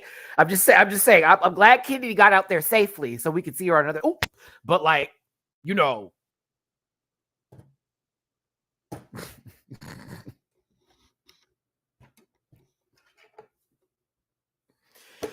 Till the day I die. All right, listen. Let's start with Q and Luna. Let me get the polls up here. If you want to drop a tippy poo in my jar, it would be extremely helpful, especially after what happened to me this week. Trust me, y'all about to get a nasty little story because I was over here having panic attacks and wasn't good. Shout out to my sister Alex, my my actual little sister by blood. She had to talk me off a couple ledges too this week because when I don't have my mom anymore to talk to like that. So my sister is my family bloodline woman energy because my mom and my sister were really, really tight. And a lot of times we would all three of us spend together. So now that I don't have my mama, is my sister who I have to be like, I need this woman energy in our family right now. I need it bad. And but with her also being a mom now too, I can see my sister like really stepping into her grown ass woman era. She doesn't want want to give it that title yet because she's like, I still like to go out and have fun, but I'm like, no, but you giving grown woman, you giving that bitch, like, don't let nobody play you. But Q and Luna, we got to hear what y'all have to say. Now, there are 3 options that are given here, which the first one is giving, which, that means that she's giving it. It's everything. She is that girl. She's cute. That means there could be some things that we change about this, but I still like the overall look, or I don't really like this, but I can respect what it is. Chop, you hate it. It's terrible. Candace Owens. Hateful things. Let's see what y'all got for this today. I actually like the outfits themselves. I do. I actually like the outfits themselves. I think it was smart for her to have the poncho or the bigger top piece for her partner, because if that person, say, is not the same size or has like feminine features or anything like that, it's easily, you can just completely take away the silhouette, give them this big old drapey moment, put on a face, feminine. So it's like, okay, that was smart to do. I'm not mad at all this. It does seem very cohesive together. I'm going to say she's cute because for me,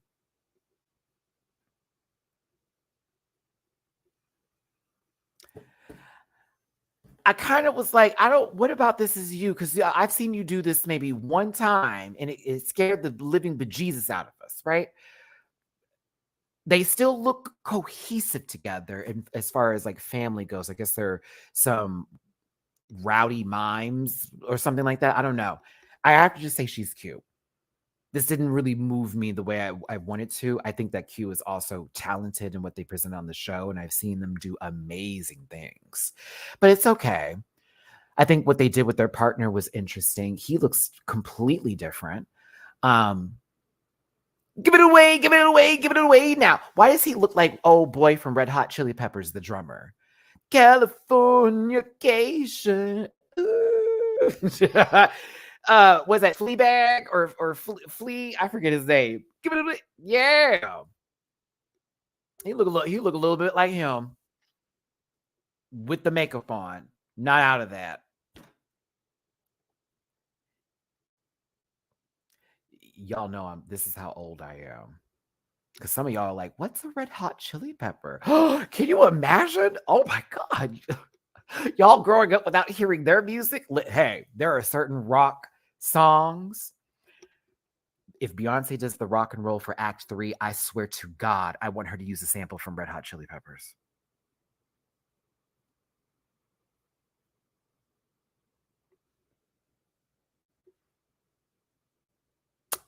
I'm going to need it. I'm going to need it. I'm going to need it bad. I'm going to need it bad. You'd be surprised, Rosie. I had someone message me the other day and I was kind of gagged. I was like, how old are you?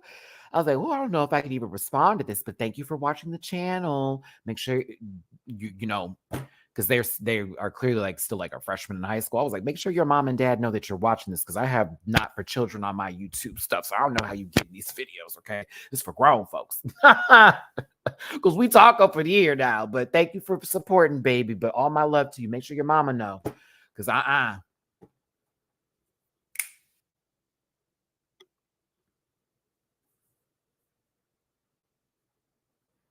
Is that what they do? That's cool.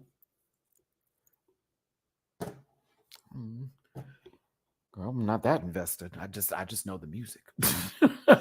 And the guy with the longer hair that would sing in the front. Yeah. But I think I got it right with Flea, though. Maybe wrong instrument. But you knew where I was going. You did. You did. No, I'm sorry. Oh my God. What's my age again? I walked alone. It was a Friday night. Da da da. It was right. And da da da da da da. And that's about the time she walked away from me. Then it went up until she's 23. At the TV show. I'm being told I was wrong. I'm being told I was right. At this point, I can't even think about it no more. They look like Fleet because I thought they looked like Fleet. Forgive me if I had the wrong instrument. That's all I got. That's all I got. No more. No mas. Let's go ahead and end this poll here. Okay, I don't know. No, it's okay. I'm sorry. I'm so tired, y'all. I've never felt burnt out before, and I never understood people that talked about it with YouTube, and now I'm like totally getting it. It's the point where I'm just laughing when I'm wrong now. Normally I'd be so reactive. I'm just laughing now. I'm like, I'm wrong.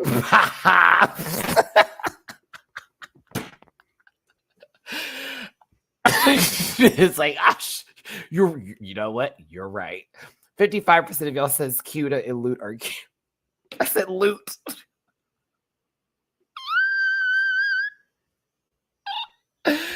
Q and Luna are Loot.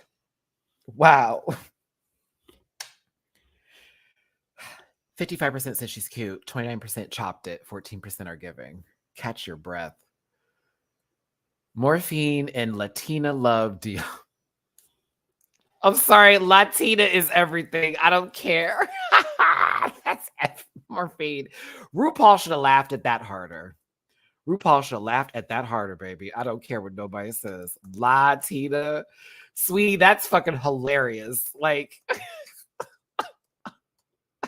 why? Because I'm Latina. Duh. It feels very Mean Girls coded. Because I'm a mouse. Because I'm Latina. Duh. I can't. Sorry. Whoa, I loved Encanto. I did. It was a good movie. I'm loving this drag makeover for our big burly sister. I am. After Louisa got up there and she was singing her heart out and was knocking them donkeys all the way around and shit, talk about why people can't look at me for me. Morphine got up in there and said, we're gonna feminine. Mm-hmm. Go ahead, bitch. I'm a strong woman. Do whatever I want. I'm a strong woman. Hey, do whatever I want. Whatever it is. They love the way I walk, the way I pump my chest up, the way I flex these arms when I point. Let me stop. Look at me. I'm a big girl now. I be benching 350.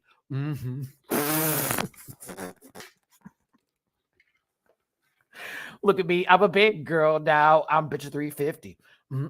Got my squat game on stack. I deadlift 560. Ow, I'm a grown woman. God, I just want to have just please help.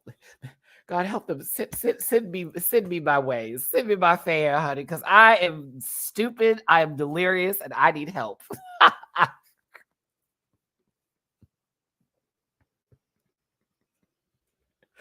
I can be masked if I want. I can be.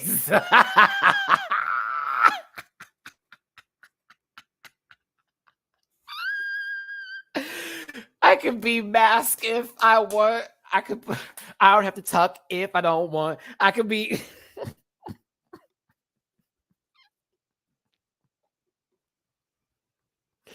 I can say a nerd if I want, because I give mask all at brunch. I'm a grown. I can't.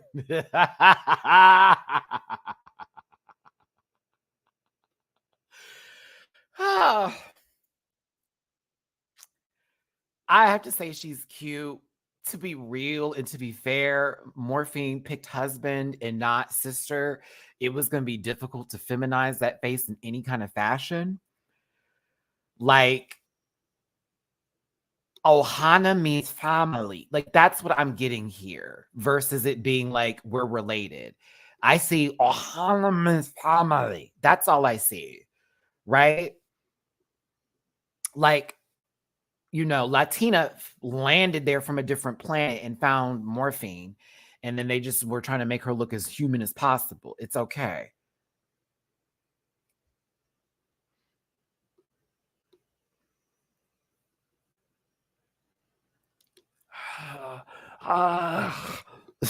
Me doing Stitch. Oh, why you said that?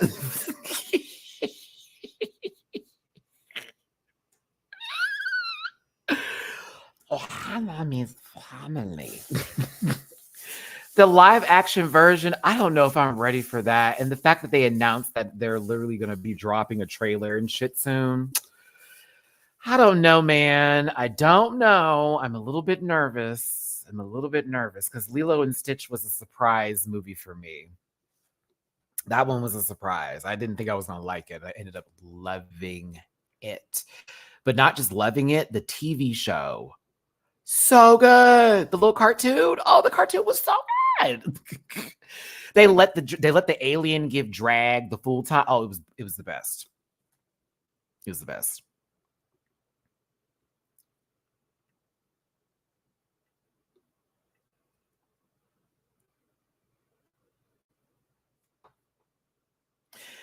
Who said this is Dwayne the Rock Johnson put through a drag simulator? Mm.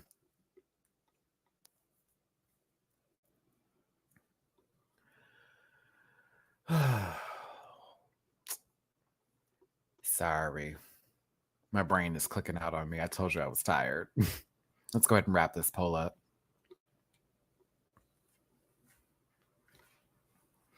Too many years ago. God only knows why I know. Two hands, baby. God only knows why I know.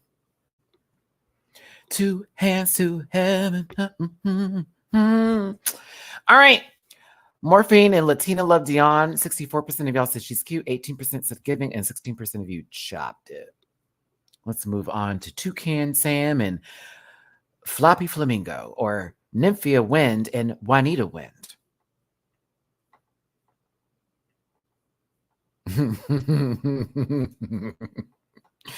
The Juanita Wind part was funny.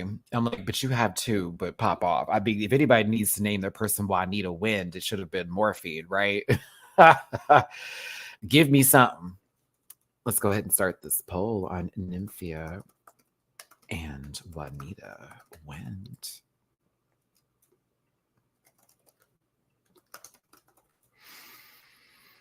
Three years ago. God only knows why I know.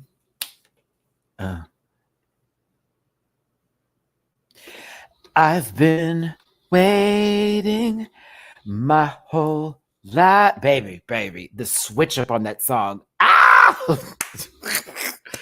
Too much. I thought these were cute. I thought this was an interesting concept. Like birds, birds of paradise. I thought it was great. I mean, technically, Saphira could have sat right in the middle of this with that blue feather look that she came into the workroom in.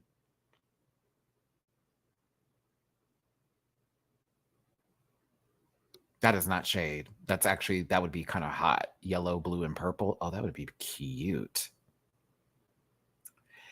She wanted to do yellow. I wasn't really pressed and bothered by it because if I look back at the episodes, it had been a little while since she's done yellow. So I was like, oh, that kind of works. I thought it was funny. Yeah, I thought it was good. Like I actually was fine with this as far as the makeover goes. The face was good and everything fit.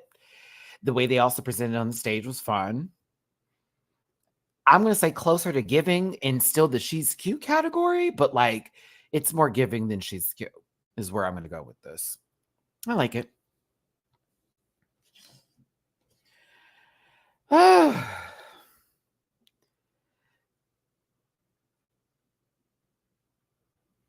Okay, I also want to say if you're one of those people that enjoyed hold on, I want to get to the song. It took me a couple listens to really appreciate it, but Desert Eagle. For those of you who listen to Desert Eagle on Cowboy Carter, tell me that is not Solange coded down and could have been on the last album from Solange. Could have been. I kept hearing that boom, boom, boom. I said, bitch, first of all, love the sound of that guitar, but that could have been on all of that last Solange album, which I really want her to come out with another album so bad, but they played her with the last album. It was a masterpiece. People weren't receiving that artistic flow, and then she had a visual for everything. Oh, it was great. We were living Solange.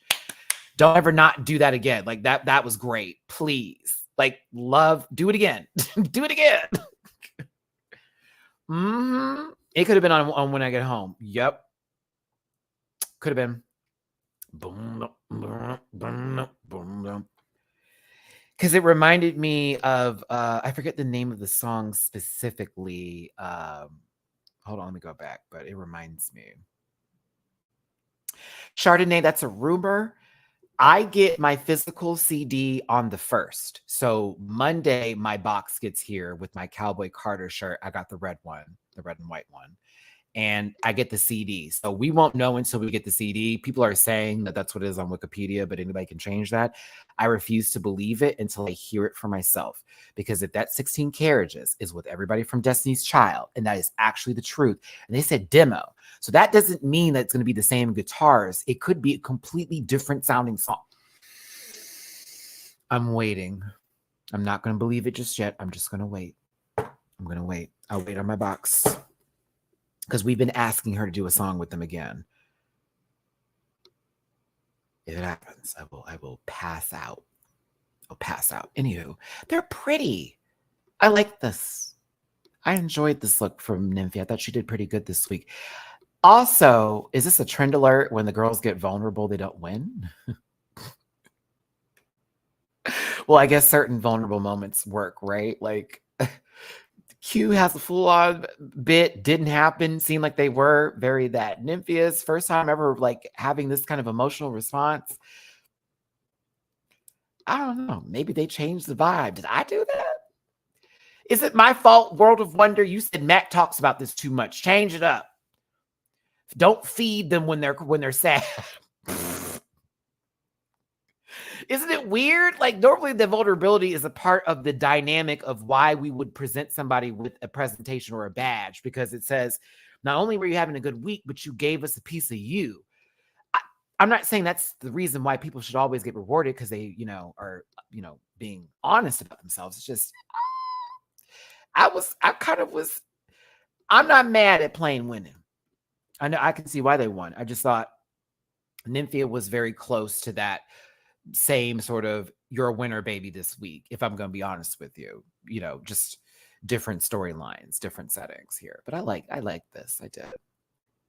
Now you see that man's chin and somehow made it just a tad bit softer, looking like Rebecca Glasscock over here. I did say Glasscock, didn't I? We're going to keep it.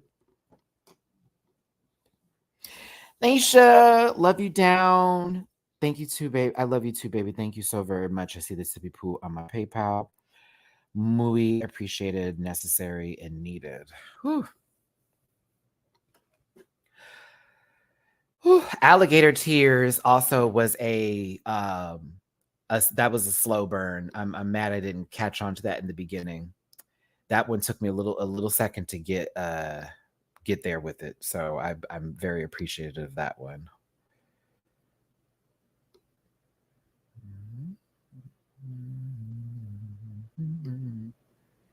And I absolutely love Tyrant on the album. A lot of people like Tyrant on the album.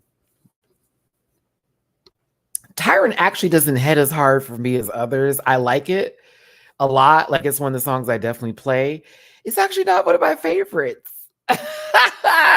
I think it's because of some reason. I think one of the reasons why I don't like it is some of the reasons why people really love it. When they're like, well, the only one I like, and then when they say that, it makes me not like the song as much. But if you like Tyrant with other songs, it's great. But for me, I was like, if that's the reason, if the reason why you like it because it sounds like her old stuff, you're missing the point of this album. And it lets me know that maybe you don't really like changes in your music. So Tyrant was fun, but for me, it was Desert Eagle going into Riverdance, going into Two Hands to Heaven. And then Tyrant was great, but I like Tyrant going into I have to listen to Tyrant because it's just fun to listen to the songs blend together when Tyrant goes into Sweet Honey Bucking. Oh, it's good. Also, I gotta say this about Tyrant real quick. That song is sexual innuendo down and not one swear word in the song. Not a single one. Not a single cuss word. And she's talking about riding it. How I ride it, you know I like it. Da da da da da da. I'm such a tyrant. It's a gag. I'm like, you didn't swear once, and you put all of that in there. That's fire. I kind of lived, as well as the violin. And then it takes because y'all don't know, the Dolly nails were being done in Riverdance. You can hear them somewhat towards the end also of Two Hands to Heaven going into Tyrant with the nail. We'll talk about it in a second. We're almost done with this episode, y'all. I will get into our Cowboy Carter conversation because Riverdance was my favorite until Two Hands to Heaven came on. Then that changed my that was the song that kept Maddie here last night and the day before that. yeah, buddy. Two Hands to Heaven. That one took me by surprise. I think you'll see my reaction. I just sat there like, what is this? And why is this speaking to me?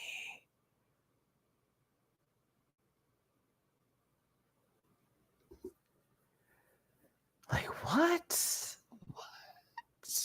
Mm-mm.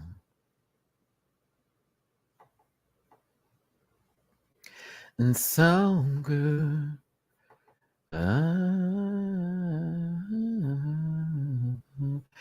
So good. Let me end that poll here. Y'all gave Nymphia and Juanita Wynn 61%, and 37% of you said she's cute, with 1% of you chopping the look. I know T.S. Madison had opinions about the outfit, and to me, I was kind of like,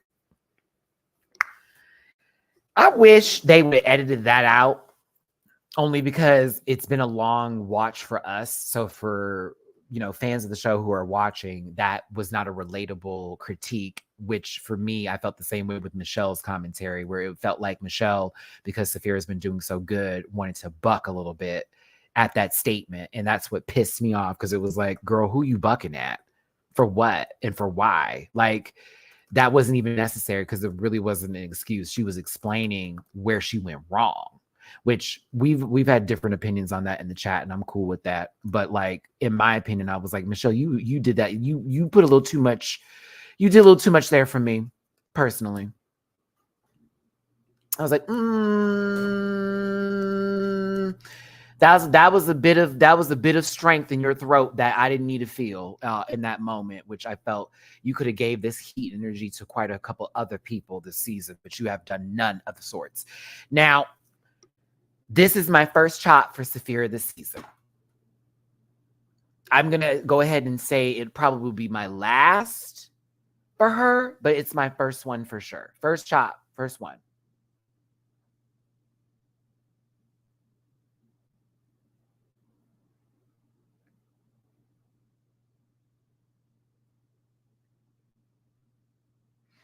Thick Red, am I lying? You saw, like, she had to raise herself up. I said, oh, no, you can stay seated.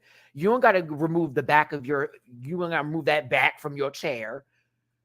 Because like all she said was, I had this completely different idea and I had to scrap it and try to work with what I got. Versus it being like, you guys, you don't understand. This was hard. Like, no way. Like, if I had more time, I could have done. No, it was, I had an idea. It didn't work. This is what I had to give. It is what it is. I wanted her to chill out. Like, I'm like, ain't nobody else giving this kind of heat for that. Like, of all the reasons, let's just call it what it is. I don't think this is cute. Refresh your screens. Refresh your screens for the live chat for the poll right now. I had to refresh my screen too. The live chat wasn't popping up for me here. So go ahead, if you're on YouTube right now, just refresh it because I'm looking at the poll as we speak. Let me see if I vote on it on my own end here, if it'll do something. I'm such a tyrant, but you know I ride it.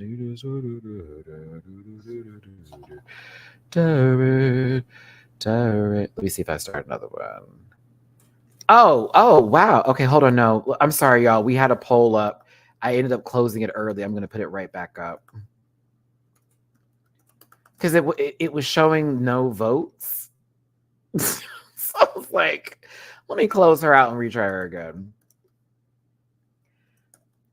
Dance. Okay, it's okay. We'll count both. The first set of votes was 65% chopped at 30% said she's cute and 4% said giving. I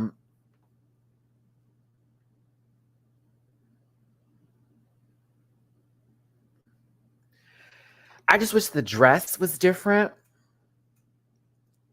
for both of them. And I know, again, we had to work with what we got, and that's plain Jane's outfit.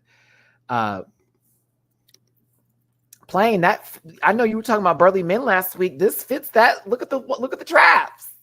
That fits her, girl. What you mean? She's like, bitch, iPad, you will not.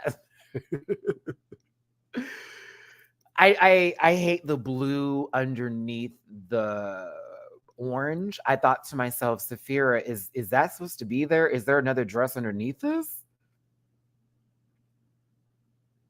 Y'all look like two different people, but like it's the same color. And that's kind of what it gave. Like, they may be in your drag family, but she's the dancer of the family. And the dancing shoes, that was the first time I'm gonna be right with Michelle on that one. Like, I'm glad to see them back. Not really, because the dancing shoes look silly. To be honest with this dress, I hated it with the blue right there. I was like, what is this? So it definitely gave, I had to make do with what I got. And then we just presented it this week. So I felt bad for Saphira. I got to chop it. As much as I love Saphira, and I think she looks really good in the mug and in the wig and all that, I couldn't get into this. I was like, ugh. It's like, oh, girl, I have been riding with you for quite some time. You know, I will she cute you forever, but I have got to chop this. Not the face of the wig. Your dress, especially that blue. Okay, so you went to Auburn or you fucked somebody that went to that school. That's fine. Work. She said Alabama graduate. Okay. Betty Davis. No. Couldn't do it. I love her. But that little shoe made it worse. I said, what is about to happen? Okay. Did I get a mosquito bite on my thumb? Oh. Go ahead and end the second poll. I need to work out tonight. I need to work out tomorrow. I need to do at least 200 sit-ups because I have to do 100 upper ab, 100 lower ab. I need to do at least 100 push-ups tonight because now that I know I can do 100, I'm going to do 100. And then what else do I need? Oh, leg lifts and crab walks. Good way for your butt to get bigger. For the girls that are like, my butt can't get big. Crab walk, squat down real low, girl, do a shuffle step, try to hold it for 60 seconds, do about 4 sets of that. You're welcome. You want to get a natural shape booty and have nice thighs, do some crab walks.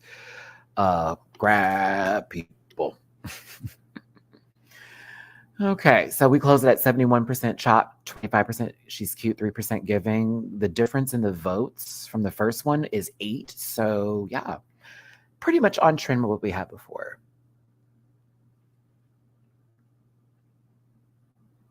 Yeah, if you don't have weights at home and stuff like that, I definitely can teach you some things to help you like tone and shape your body. You may not gain the muscle you want, but you can tone and get your shape right, baby. Also, for the girls that are like, Maddie, get a waist trainer. And I'm talking about the ones you work out in, not the ones you use for drag, but get you a belt. Okay. And make sure that when you're doing your sit-ups and you're running and walking, that you are, when you're sweating, you have that belt on because it's going to burn that fat on the tummy in your back, your lower back. You're welcome. I've been doing that for the past 40 days. Literally, I used to have a little poochie tummy, not no more. I'm still getting my lowers together. That's a hard fat to work off of, but like, you know what the hell a shuffle step is, Farnsworth? Don't you ask me questions. Shuffle your feet.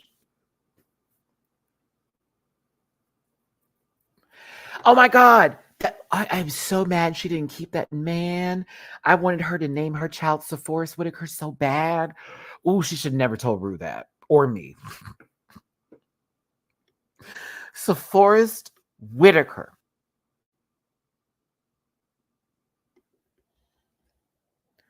I'm telling you, that one eye got that man the Oscar. That one eye staring off into the deep blue end, bitch. I swear. I said, yeah, buddy. I hate the butler. I'm being very honest with you.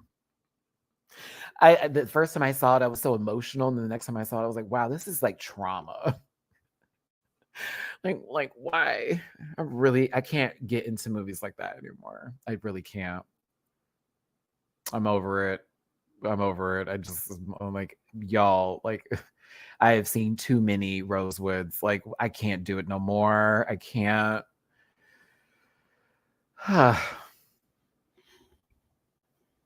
He did. I'm telling you, that man got that. Listen, that man got that Oscar for looking up to the sky and also keeping his, view of the ground at the same time, sweetie. Like, that man is air traffic control. I do like Forrest Whitaker, though. He's a great actor.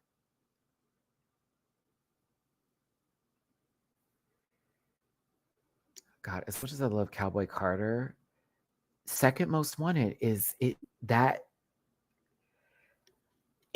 somehow it's stuck in my head. Like, often, like these past 2 days when I've just been like sort of, thinking or even working on something. And like this morning when I was in the bed, I'm sitting there just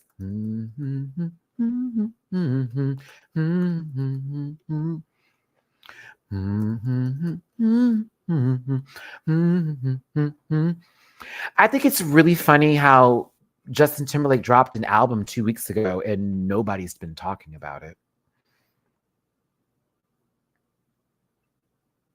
I think that's a good thing. Y'all really hated this.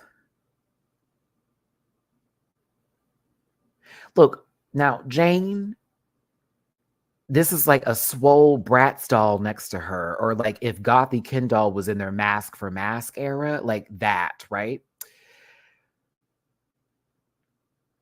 I still think, and hear me out on this, because I can't drag this. I can't. I'm sorry. It's literally like, bitch, like, okay, you had the same outfit. It actually fits. I'm not going to say that this was like that girl, but at the same time, I didn't feel that way about anybody this week. Yeah, the reason why I can't drag plain is because I felt underwhelmed by everyone, including Nymphia. The entire episode was underwhelming. I know I had a bad week this week, but like, to me, I was like, well, all of it. Well, all of it was okay.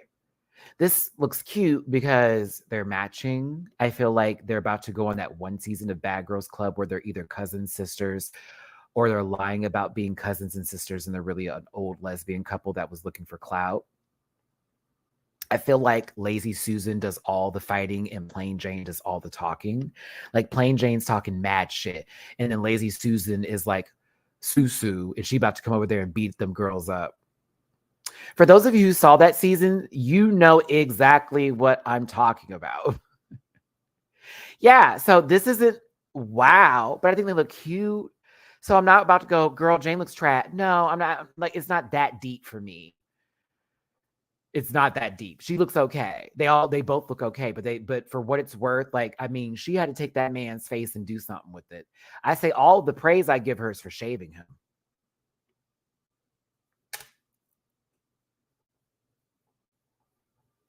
Like, it does look like Jane's about to walk over and say, sister, and then Lazy goes, sup. like that's what it looks like, you know. Whoa.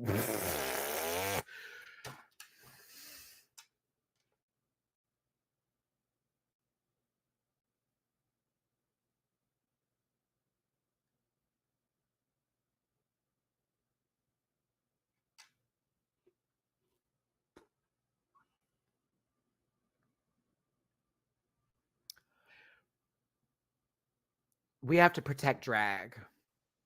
We've got to protect it. We're gonna have to just protect drag because not everybody can do drag. That's our we can say that now. They were really trying to sell this lady on the stage. They were really trying to sell this on the stage. They were trying to sell this. They were trying to sell on the stage. One by one, it can't be done.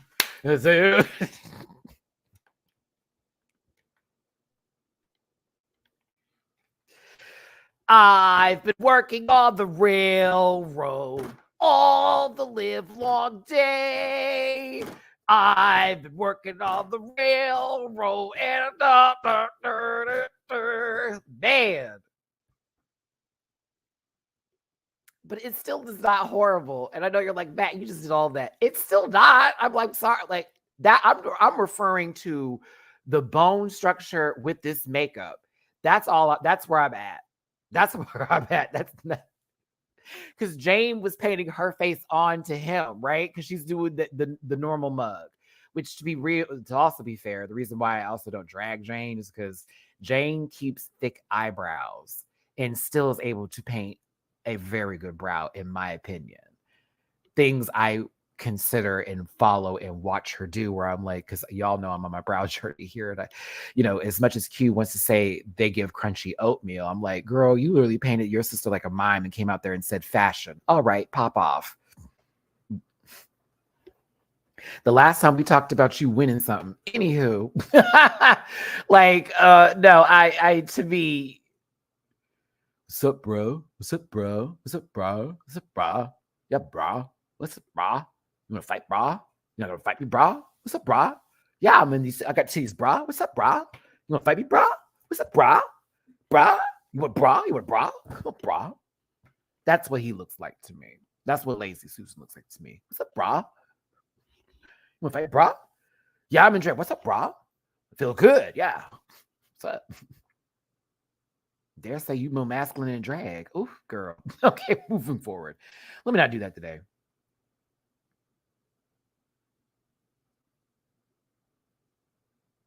I know even after getting this makeup and wig on, I could still trust you to change my tire and my oil. Kill a spider in my house.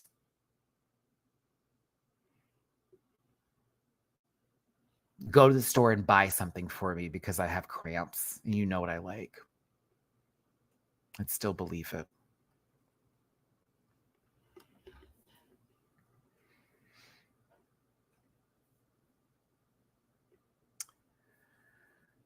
So I'm not as, I guess, yeah, I think it's cute. I'm saying she's cute. I'm not chopping this and I'm not giving it because to me, I'm like, okay, these outfits are okay. But like, for what it's worth, their presentation was clean. I enjoyed how they sold it. They gave me power lifter, feminine, you know, sluts.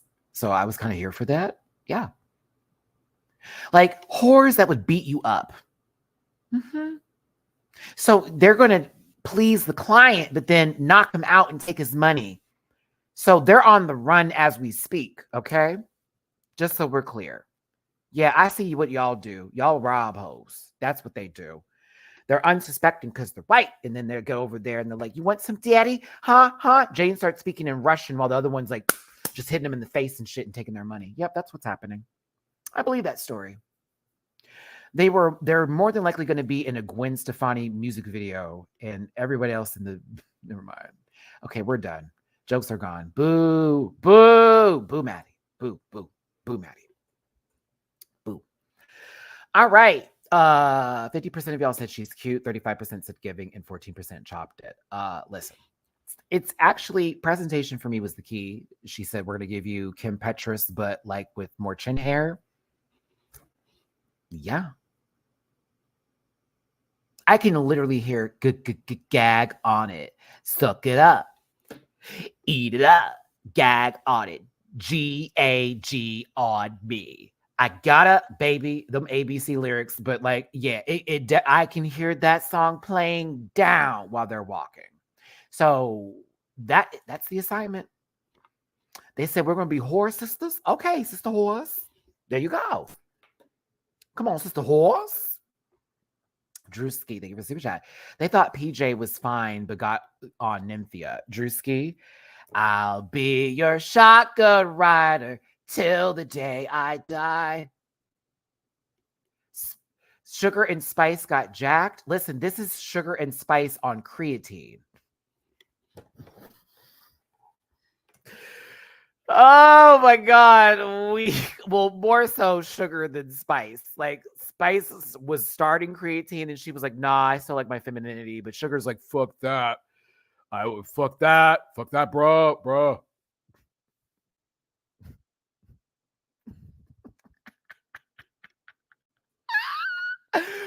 Oh, if you are my workout girls, shout out to you because that creatine reference really hit. I know.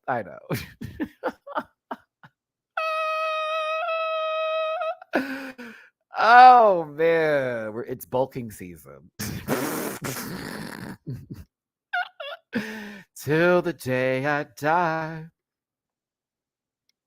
I'll be your shotgun rider. See, this isn't like I can't hate on this. This is what I'm trying to explain. They look alike. It gives sisters, or brother and sister, you know what I mean? But it's still, I can see the resemblance going. They're both prostitutes that like to, rob their Johns. Yeah, I get it.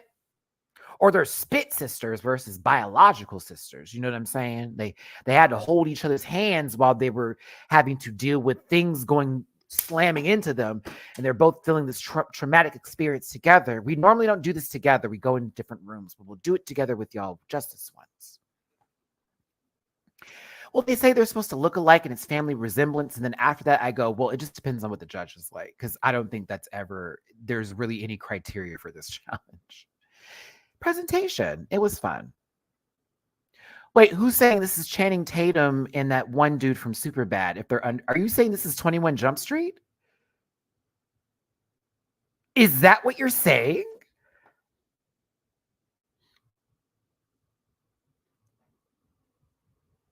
Jonah Hill and Channing Tatum? Is that Kevin? Is that what you were implying? Is that what I'm trying to get you to imply? Am I trying to make you come off like a shady person? No, I'm just playing. I'm kidding. Oh, it's 29. I didn't watch the movie. I like good stuff.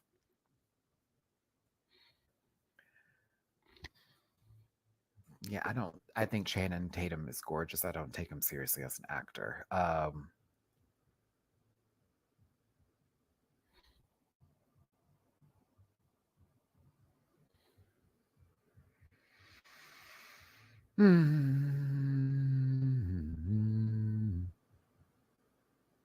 The dance number was cute. I shrugged. I'm not gonna lie. I was like, oh, that's fun. Next. Morphine, it didn't matter. I'm gonna be very real with you. I think they were gonna just end your time here today, anyways.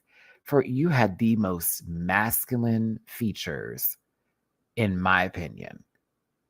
and you somehow made a piece of femininity stepped out to where this looks like what I think Biggie sees herself as, if she cared about how she looked.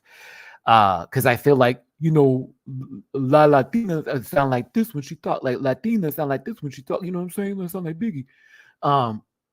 Paint down.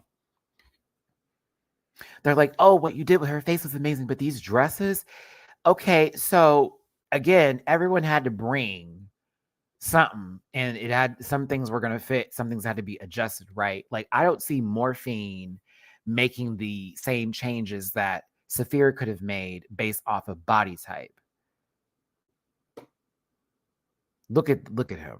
I mean, yes, look at him, but like, I'm looking at Morphine like, girl, what would your backup have been? Like, look at how your titties sit in this outfit.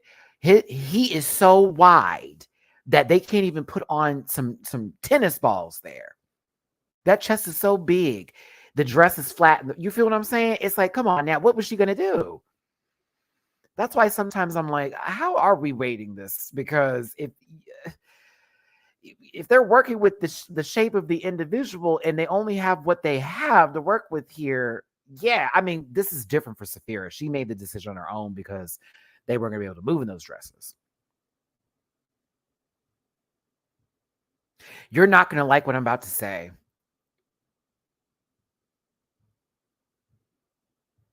It's like Nicole Paige Brooks' masculine brother in drag tease. I don't think she looks awful, but I swear to God, and I was in a dressing room with Nicole, so I feel like this statement is right. Like, if it would be, this is Nicole Paige Brooks if she was like, well, you know what, I'm gonna give a little Milan energy on season 4 of Drag Race and go half masculine from Atlanta, Georgia.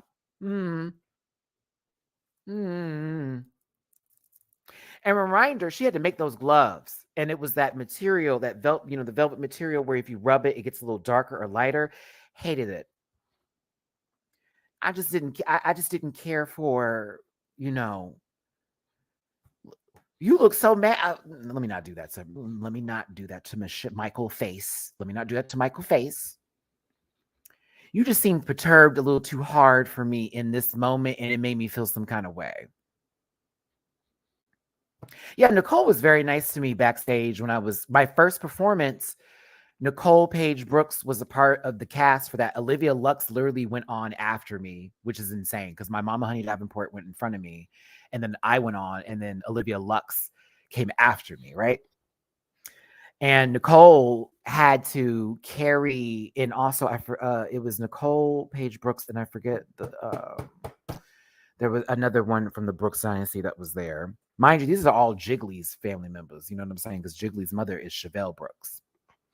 So I'm getting in full drag, and like, mind you, Nicole was actually nice. She was funny in the background too. They were cutting up backstage. Again, the reason why I also talk about this, I'm not just speaking from I sat back there out of drag listening to the conversations. I was getting in full drag while everybody else is getting in drag too, and all that kind of stuff. And they were very helpful at times. And Nicole was telling me at one point, I don't think you remember this, Nicole. You were like, okay, girl, all you got to do is just tie that in the back and then pin it here. And then you're going to be good to go. Don't overthink it. Don't overthink it. Just breathe.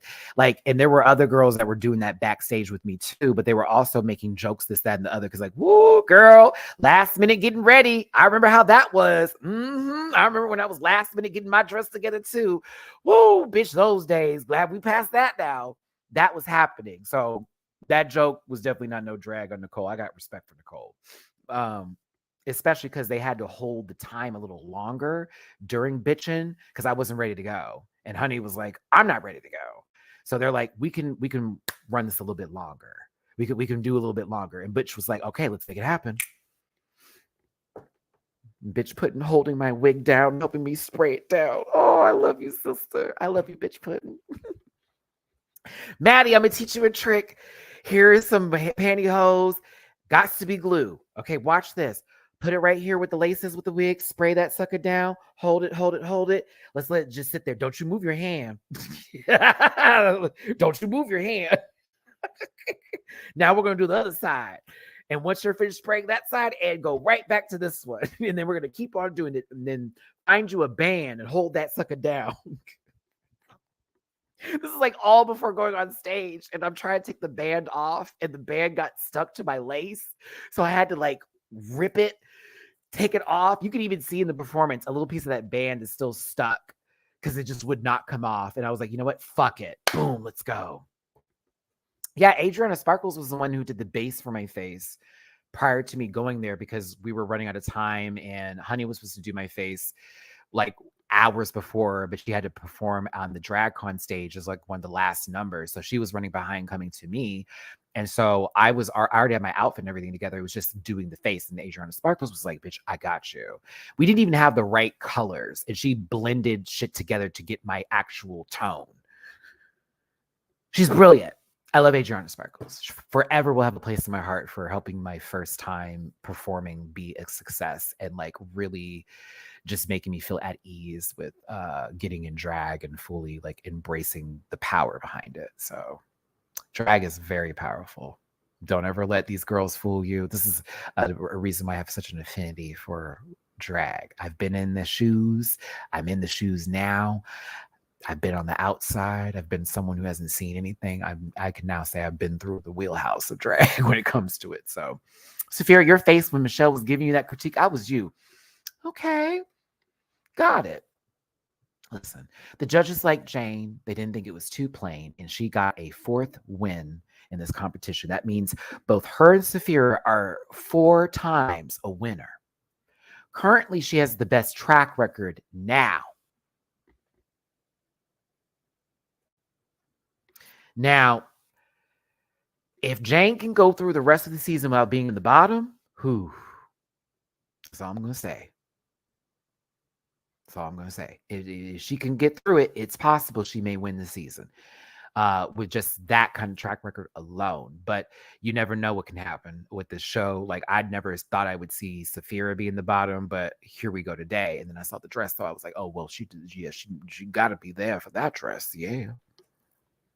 She got to be there. The bottom 2 are Morphine Love Dion and Saphira Crystal. Excuse me. Don't know the song, but it's called Miss Me More by Kelsey Ballerini. A lot of people online were very aggressive in their anger that Saphira won this lip sync. Aggressive is the word I'm going to use. Very aggressive, almost loud and ghetto about it, wasn't it?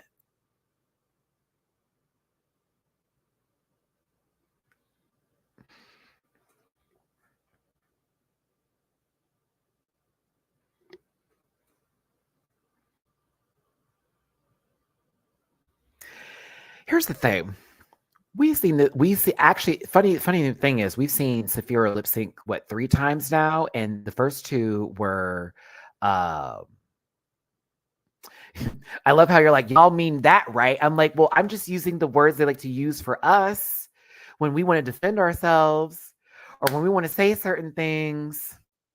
I'm just using the words that get used on us, y'all. I thought those people who were against this were it was a little hood. I don't know, man. I don't know. Morphine ate her alive. Cuckoo Games, thank you for the super chat. I wouldn't have paid to lie, but hey, that's for you. Well, actually, it's for me. So thank you. I appreciate it. But you could have told me that for free. You could have lied to me for free. It's okay. Oh, listen, Morphine was doing a good job and it was fine, but I'm more entertained by Saphira's approach when it comes to lip syncing, where it's not the immediate, we're at a volume of 10. It's a slow transition. It's a build up into a storytelling, right? We don't have to agree, but I'm okay with not agreeing because one, I know my bitch ain't going not to nowhere. Okay. I know that much. So as much as we can say da da da da da da da da, oh, it didn't even matter. Morphine was eating at the same table that Saphira also had a plate at.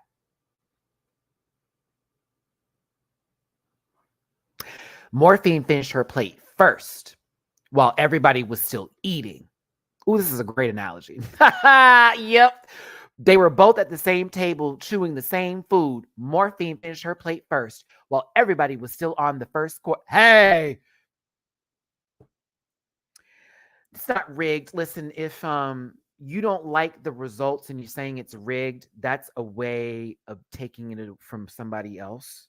It's not okay. I think I have even said that in my own past when it comes to the show, and I have to take those moments back myself. It's not okay to say some shit like that. It's really a nasty way of discrediting someone. Q knows that firsthand. Saphira beat her.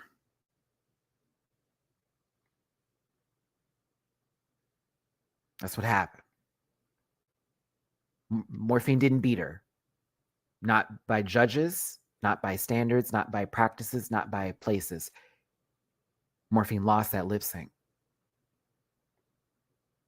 Okay. All right. We're going to move on because I found myself getting in a better spirit, and I'm not trying to argue with people today because it's given. You said that because of what? Okay.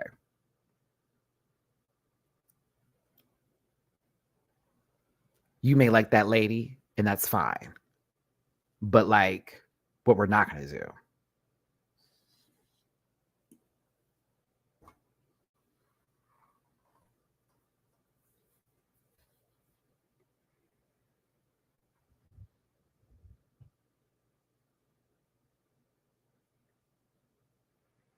If you really want me to be honest, if you really want me to be that girl and talk about this today, why wasn't Q in this bottom?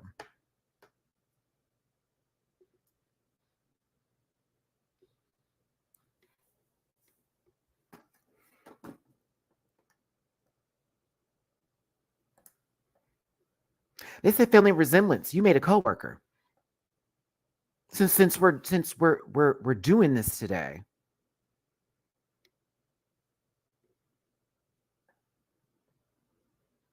Because at least Morphine can say her and Louisa look like family members.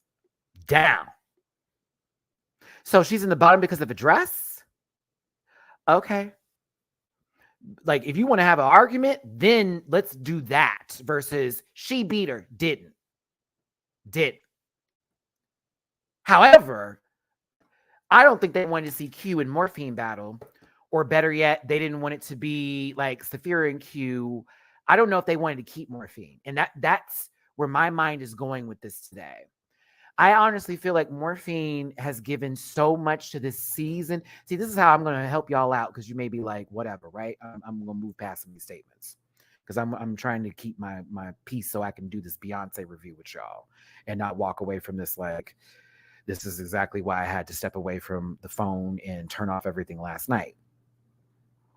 Morphine, it's almost like they used her through a lot of the narrative of the season.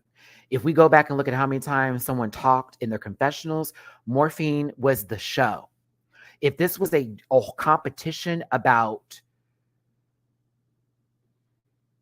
who talked the most, Morphine is the winner of this season. Who got the most camera time in the confessionals? Morphine ate, chewed, devoured, done. Sometimes the looks did not go with the mug and it didn't really hit the face. And she's like, I'm a body girl. And sometimes we wanted her to cinch that body so it really would give, right? I think Morphine needs to be put back on this show in a different capacity, like All Stars with different people. She's great TV.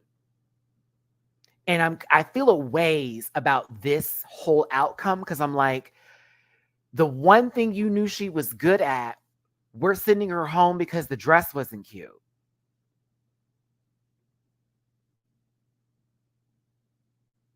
That was crazy to me. Like, the one thing you're good at, you won't be rewarded on, even though they said you gave like the best mug up. Like, and then for real, if we go back to all these gentlemen, she had the best mug on that masculine ass face down. And it became now about the whole package versus like things we could point out here and there.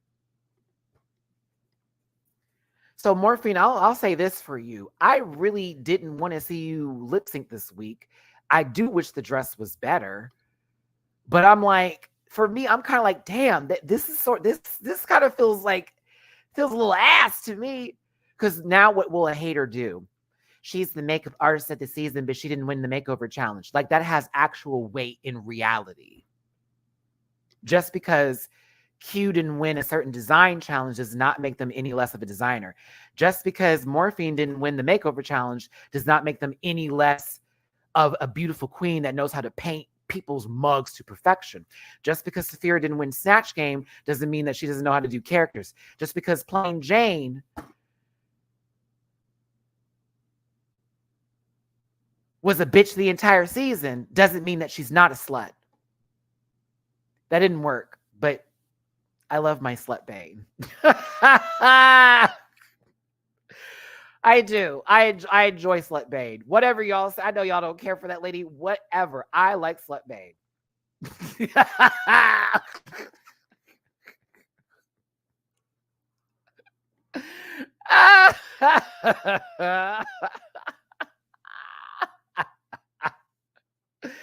Whatever. Let babe be given. I'm sorry. Like, I don't like every outfit on the planet. And a lot of times she's just cute, but like,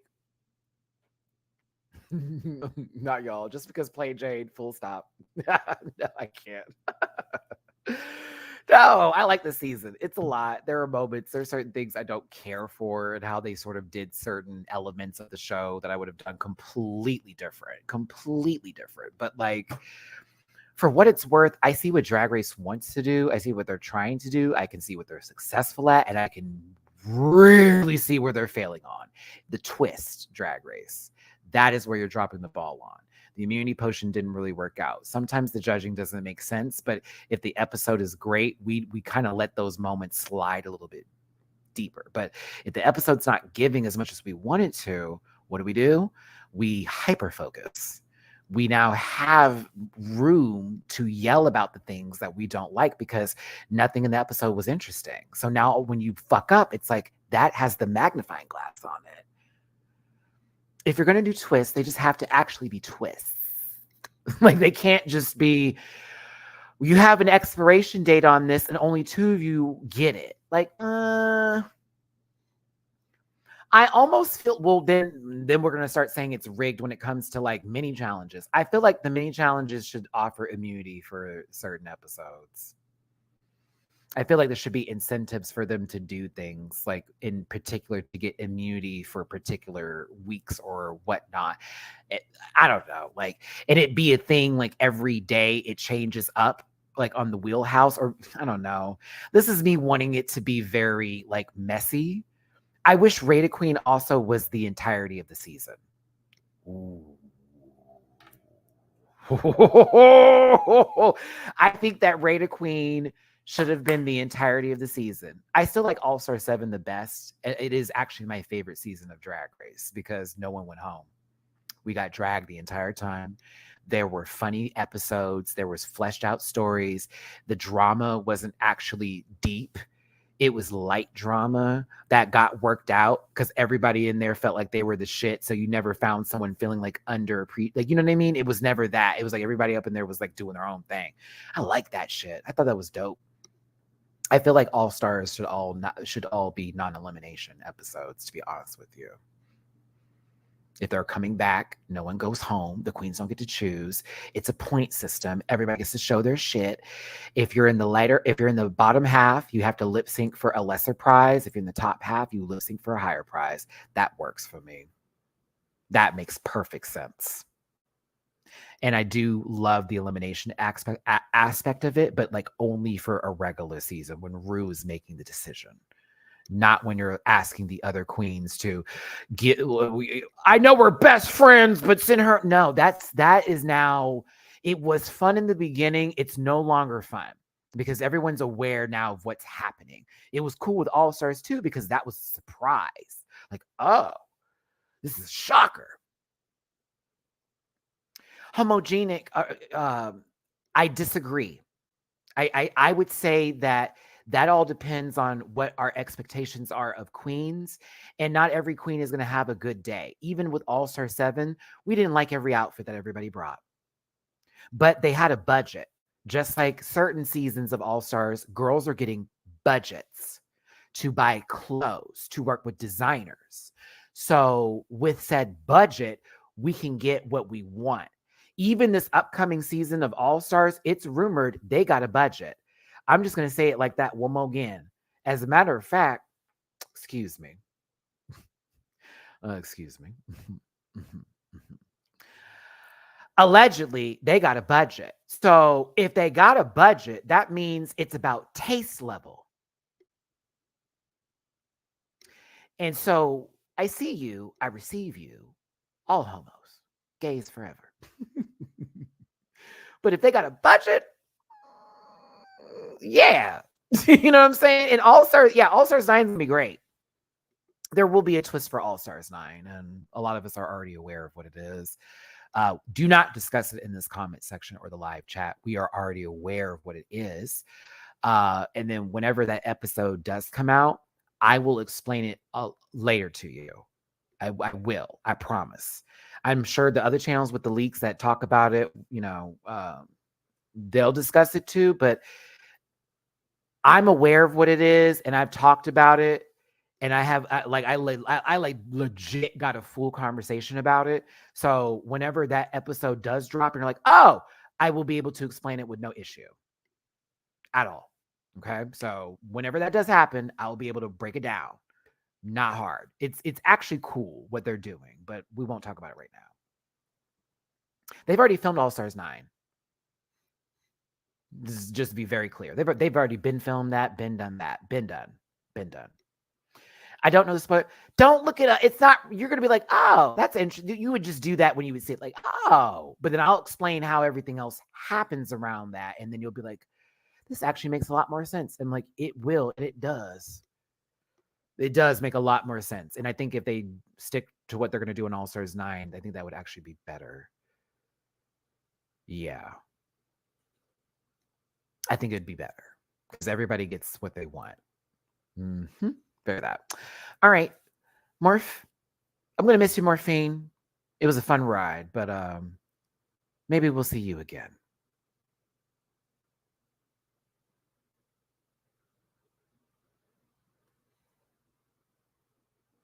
I'm going to like All Stars 9 better than All Stars 8 for particular reasons, but we have to wait to see how everything goes down first before we can really just start talking shit.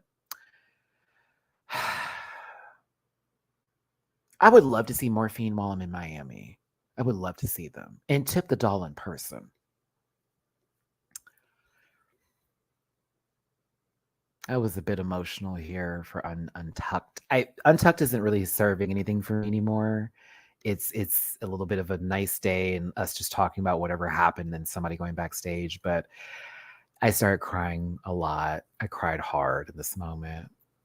I saw my drag mama. For those of you who know, my drag persona is Piece of Cake. Piece of Cake started many moons ago with me and my friend David, but different queens like Raja O'Hara were a part of this process of pulling me into my drag persona. And Honey Davenport is my drag mother. So yeah, mind you, my drag mother, Miss, what is it, Southern California Continental? And she was competing at Continental this recent year, this 2024, 2023. I forget when Honey went to Continental, but she literally was competing at Continental. Like, please don't do my mama. I know girls have talked season 11. Honey works her ass off.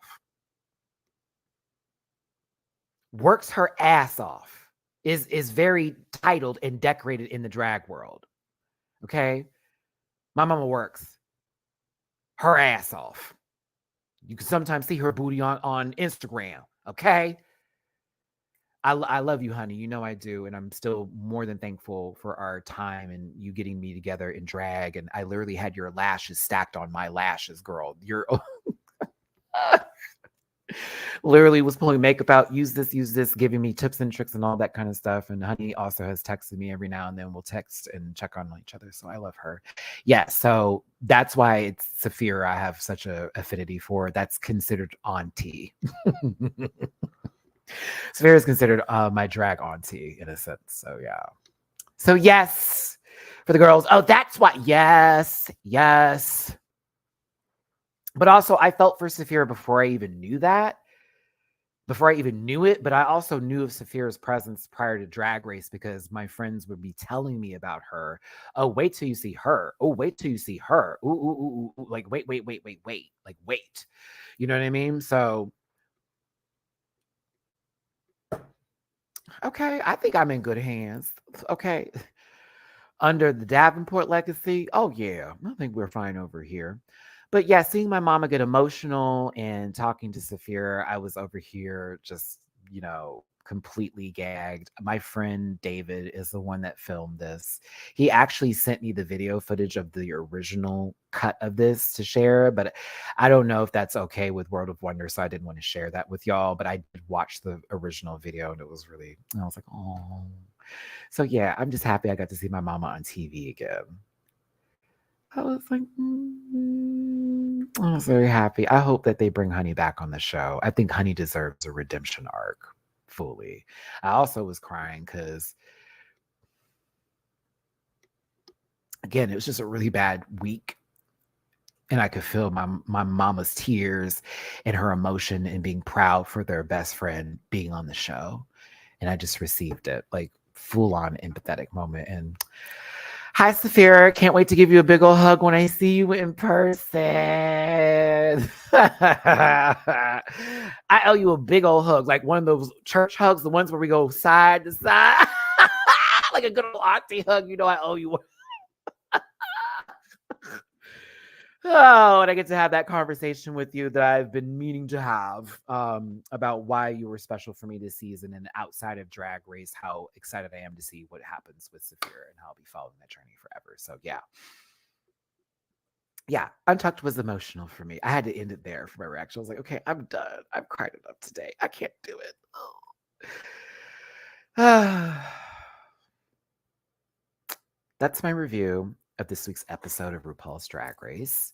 It's at the 2 hour and 42-minute marker here. So if you're on the timestamps of it all, we're about to get into Cowboy Carter, and I'm going to wrap this up today. So I want to thank you for tuning in and listening to me talk about RuPaul's Drag Race. If you want to stay to talk about Cowboy Carter, stay because I definitely want to talk about it with you. But yeah, I will be posting a reaction to. I'm sorry, I already have my reaction to this episode on my Patreon. So Joe, for $1 a month, you can totally check it, like all that. And then we'll be talking about this episode again tomorrow on the panel. And we'll be doing our own Cowboy Carter group review because pretty much the entire panel, except for Jamar, are all Beehive members. So we have a lot to say. Trust, we have a lot to say. A lot to say. Mm-hmm. Okay, so to talk about this week, because I gotta get to Cowboy Carter, and I'm gonna talk about the album. But so y'all know why I was like, if y'all tip me, please and thank you, because I was over here sobbing the other day and completely out of it, and it's been a while since I've gotten that emotional. But it's because I've been working so hard on getting things taken care of, and I've already like set some things up for the future for what's going to happen. Plus, I got that job offer on top of it, and then that should happen. It was just like, what else do you want from me? It was one of those moments like, what else do you want from me? But basically, in a nutshell, I had to come out of damn near $400 to fix my vehicle immediately. My tags have been out on my car and I've been procrastinating that. And my apartments have been more so active with like, hey, we need things to be up to date. So it sent me into a tizzy because I have the trip coming up. So I had my money set up to go. And if you remember, I said, when I get back to Houston, I'm going to fix my car. They made me move faster because it was like, you got to do something about the tags. So I'm trying to get the car fixed. I was supposed to be working with some people on this, my pop in general, but he was already doing some other stuff. It ended up being the day they were supposed to tow the vehicle. I had to ask the tow driver to not take my car and explain the situation to him, which I've never had a tow man leave my vehicle. But he said, talk to the people at the office to do what you can do. But like when I come back around here for a sweep, if that hasn't been resolved, I'm taking it. I had to talk to them about the car and how much it's going to cost me to fix. And I'm like, this is literally happening right before rent. I'm trying to go on a vacation. I like, again, everyone's aware of what I do. So it's like, Matt, calm down. Cause they saw me stressing and I was just like, you don't understand. I literally was like, I don't like asking for anything because they talk about me like a piece of shit online anyways about even mentioning my PayPal.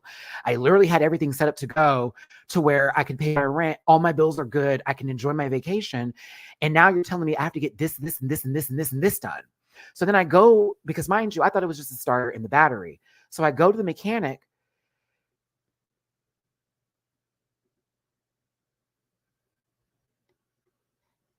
This is literally yesterday. And I'm thinking I got the first coming up and I'm like, God, stop. I literally was like, God, stop. I don't know what's happening, but just stop.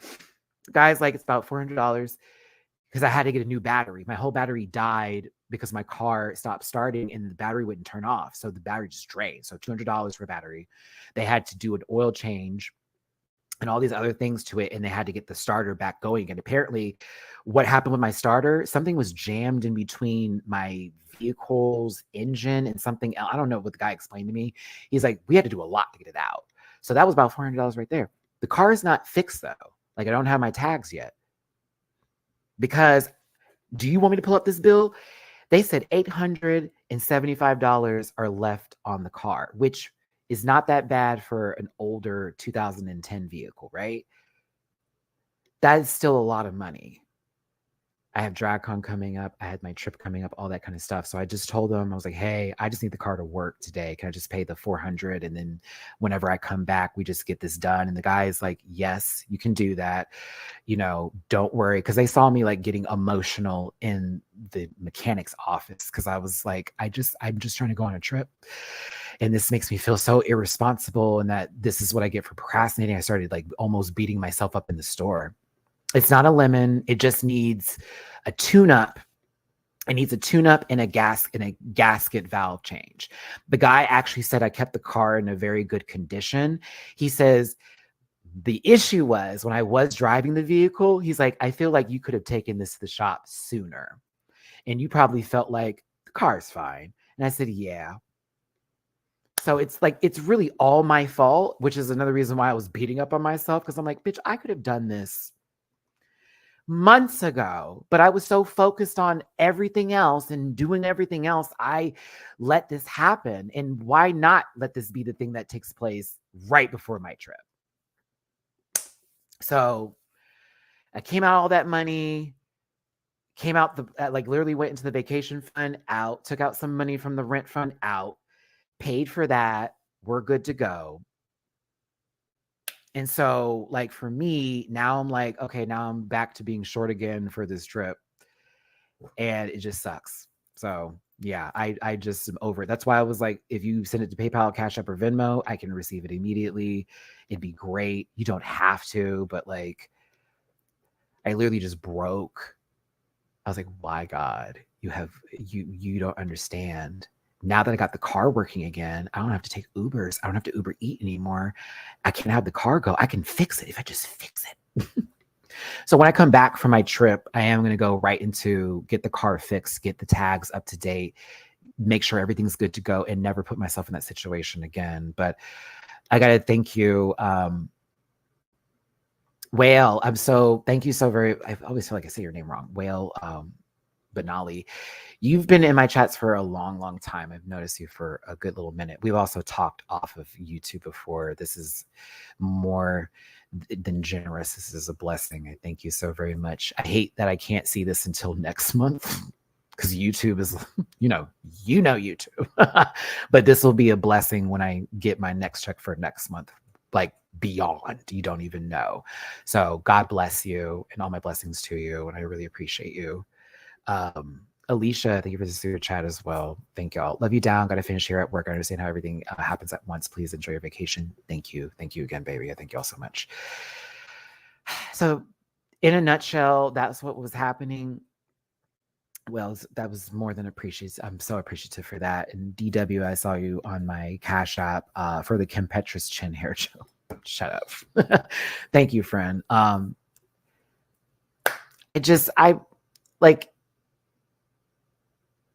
I don't like putting myself in other people's hands to do things with, and it's not outside of like help and da-da-da-da-da. It's still, even though that way, I'm beyond still appreciative like of that, because like still, but it's okay. Trust me. YouTube's gonna be like, who sent him that? Because we don't want him to have. I'm just kidding. I'm just kidding. Because they've been throwing me out the algorithm for a minute, but they're gonna be like, who's trying to pay him? No, let me shut the fuck up. Stupid. But yeah, it just I have really put way too much on myself, and I have allowed every negative comment to really sit in my spirit. And I've been playing it off like, oh, I'm having a bad day every now and then, and sort of just walking away and then coming back like I'm good again. And I've never been. I haven't for the last 3 months. The last 3 months, I have literally been a mess. And I'm being very honest. And I hate that I'm opening up like this, but it's the truth. I have really been in a whirlwind of emotional turmoil and challenging myself to get over certain things. And what I've been trying to do, and I'm glad I'm doing this, is I haven't been verbally taking it out on certain people or getting to the point where I blow up on folks. That I've stopped doing. I did earlier with Alicia. That was a little smidgen of that, which I didn't like. And I was like, stop that, Matt. But I haven't done that on folks that I care about lately. It's just more so I'm trying to getting that little part-time job offer that actually is going to do for me and make up the difference in a lot of stuff that I was having issues with. That was the thing I needed to see. That was the thing. That was it, like right there, buddy. I was like, whew. I was like, okay.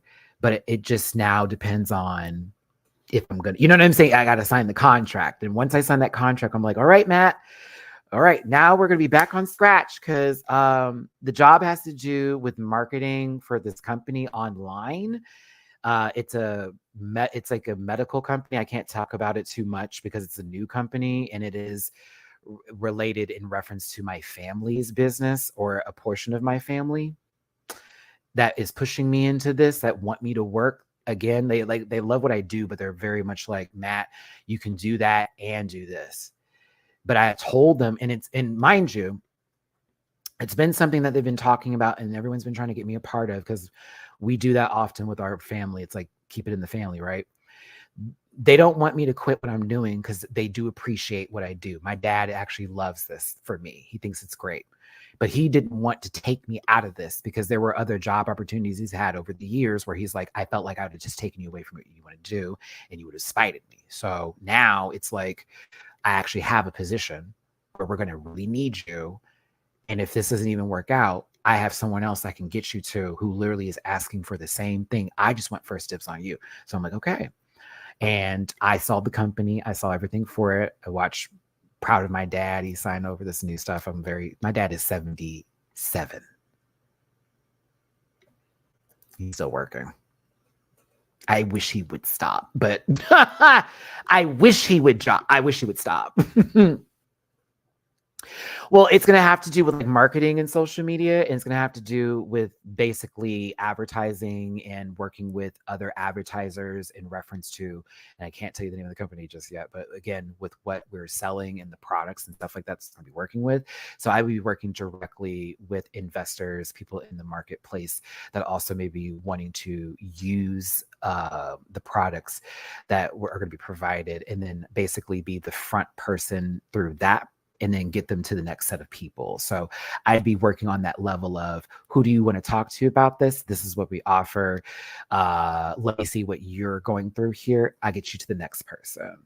And then I would also still be a part of that conversation about possible, because I was also asked to do, and I would be paid for any sort of advertising and marketing, like with picture, like, photos and online videos or anything like that. Basically. And I know it sounds like really ambitious. So that's what makes this nervous for me, because I'm like, I don't know if this is really gonna like do that, because I didn't go to school for that. I went to school for broadcast journalism. So everything I'm hearing, I'm like, you sure you want me to do this? They're like, well, what do you do now with your YouTube channel? I'm like, I get on there and I talk about me all goddamn day. And then they're like, and you also recommend things to people, don't you? And do those people go out and get them? Yeah, we talk about them all the time. I said, okay, then we're going to work this out. And like my pop says, if it doesn't work out, we're going to have you in a contract for at least a year, have you for the year.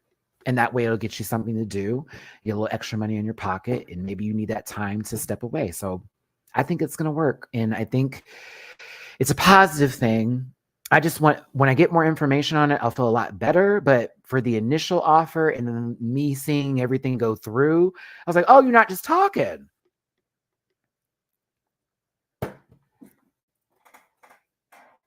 Oh, okay. This is real. So I just, it's, what's the word I'm looking for here? I've seen my family do ups and downs, highs and the very lows. And the days I want to just not be a part of the equation, I'm always going to be a part of it. So I don't know. But yeah, that was a positive thing. It just, once the car thing happened and they gave me that bill, and I just sat there and I got emotional. And even the guy in the mechanic's office, he was like, breathe. He goes, I get it. We are not millionaires.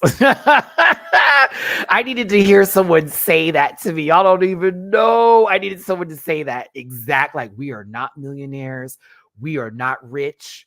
Okay, I am not expecting you to come out that money right now. I was like, boy, the whole total work was like $1180. I'm like, the car is worth a lot more than that, but it's still, I was like, oh my God, it's the 29th. Do you know when rent is due? Like, that's damn near my rent. Like, are you crazy? Like, I just thought that was insane to have that happen literally days before rent and days before my trip. I was like, you know what?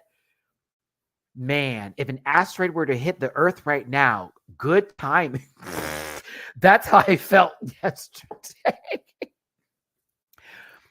And so it was almost like I couldn't even enjoy the Beyonce album, because all this was going down like legit while that was happening. And it was those songs on Cowboy Carter that pulled me together. And honestly, I have to thank Beyonce tremendously. To be very, very clear with you here, I have to thank this lady. I really do. I was like, I give up. I'm over here. I'm tired. Everything is just freaking just breaking in front of me, man. I don't have I ran out of my limit. I'm burned out from YouTube. I'm burned out from the AdSense not paying me what I'm worth. I'm burned out from folks telling me what to do. And then when I do it, they don't even watch it. I'm burned out from like chasing the algorithm. I'm burned out from reading negative comments online. I'm burned out for not being the man that people are expecting me to be. I'm burned out for not feeling like I'm the most attractive gay in the room. I'm burned out for not feeling the most physically attractive. I'm burned out for overthinking. I'm burned out when my cats don't let me go to sleep. I'm burned out. Truthfully, everything has just accumulated into a sense of like, what is happening? I swear to God, that Blackbird song came on, and I mean,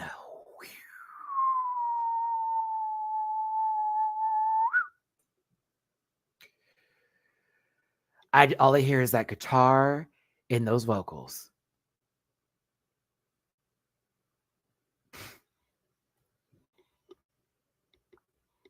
I hate to get emotional. Be that pull.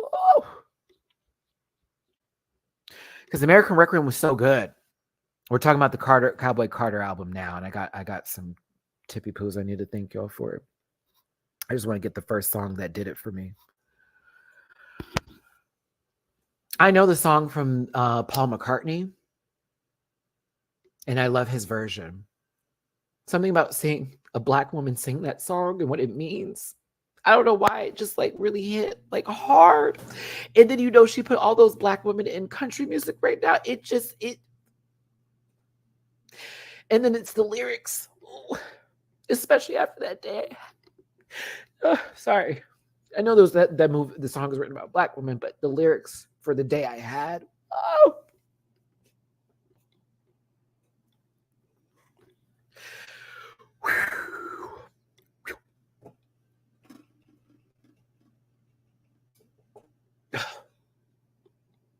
Pulled me right up.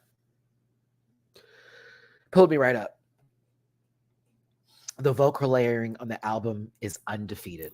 I don't think any other artist is going to be able to outdo her in vocal layering in the album. And it's literally more than half the time her own voice she's doing. Because I love American Requiem, but Blackbird, especially Blackbird going into 16 Carriages, because y'all know 16 Carriages is also relatable for me. Woo! It was an emotional moment just hitting those back to back, but then Protector starts. I'll be your protector. And then for her to be so smart to then change the lyric up, projector, protector, projector. Are you crazy?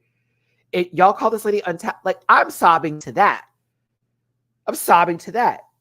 My sister emotionally felt that song. You know what I'm saying? As a mom. Even the interludes, the shorter songs and those little moments like My Rose and Flamenco and Oh Louisiana. The interludes were great, but I think the ones that made me feel I love the most is hearing Dolly Parton and Willie Nelson. Willie Nelson said country, but not like you hear country, but like Renaissance, feminine, like that kind of, like, yes, Willie freaking Nelson, Dolly Parton on it. Just something about this. Everything felt special. Smoke Hour going into Texas Hold'em makes that song 2 billion times better. I like Texas Hold'em, but if you hear Willie's intro going into it like it's the radio, oh please, like butter. Spaghetti is a bop. I was not prepared to hear some Brazilian influences in the music. I was not prepared. Also, for Beyonce to then throw rap into this mixture of country, and like she said, it's not a country album, it's a Beyonce album. Heavy on the country, but all the other songs are interwoven through the mixture of the genre. Just like how Renaissance is not fully a dance album, because Plastic Off the Sofa is not a dance song. It's a R&B track. This is the power that is Beyonce in the ear that she has, and why a lot of us respect her, because she will blend genres together like nobody's business. It does not feel like some chopped and screwed, not to say I love chopped and screwed music, but it doesn't feel like someone chopped it and put together like some sample on SoundCloud and said, here you go. That whole album starts off very deep, very vocal, very strong and heavy in the lyrics. If there is one song I'm going to recommend in the beginning half before we get to the Linda Martell show, because if you didn't know this, every time Linda Martell spoke, it was to tell you we're blending the genre together. And it was always, genres is a funny thing, like, because people try to box it in when in reality, all music comes from everywhere. There's always a base point, but then it stems off into this and that. And a lot of music was stolen from a certain set of people that a lot of folks don't want to give credit to, because they don't want to have to deal with, again, hearing that your ancestors were trash and you still carry some of those values. It was insane because you need to think about this, y'all. Daughter goes into spaghetti. Daughter is such a deep song. I wasn't prepared to cry as hard as I was to Daughter. Lyrically, it is one of my favorite songs that Beyonce has ever sang in her entire life. Tina Turner will be Act 3. You say Madonna's Act 1, Dolly Parton's Act 2, Tina Turner will be Act 3. Because that's what Yaya was. Yaya is very much, Yaya is actually Act 3 coded. Yes, it is. Oh, it is, baby. Oh, it's Act 3 coded. And she actually has some sprinkles of Act 3 in this, just like she has sprinkles of Act 1 in this one. You can tell. Because mind you, we find out that Cowboy Carter was made before Renaissance. So Cowboy Carter was supposed to come out first. She had been done this album. It's been done.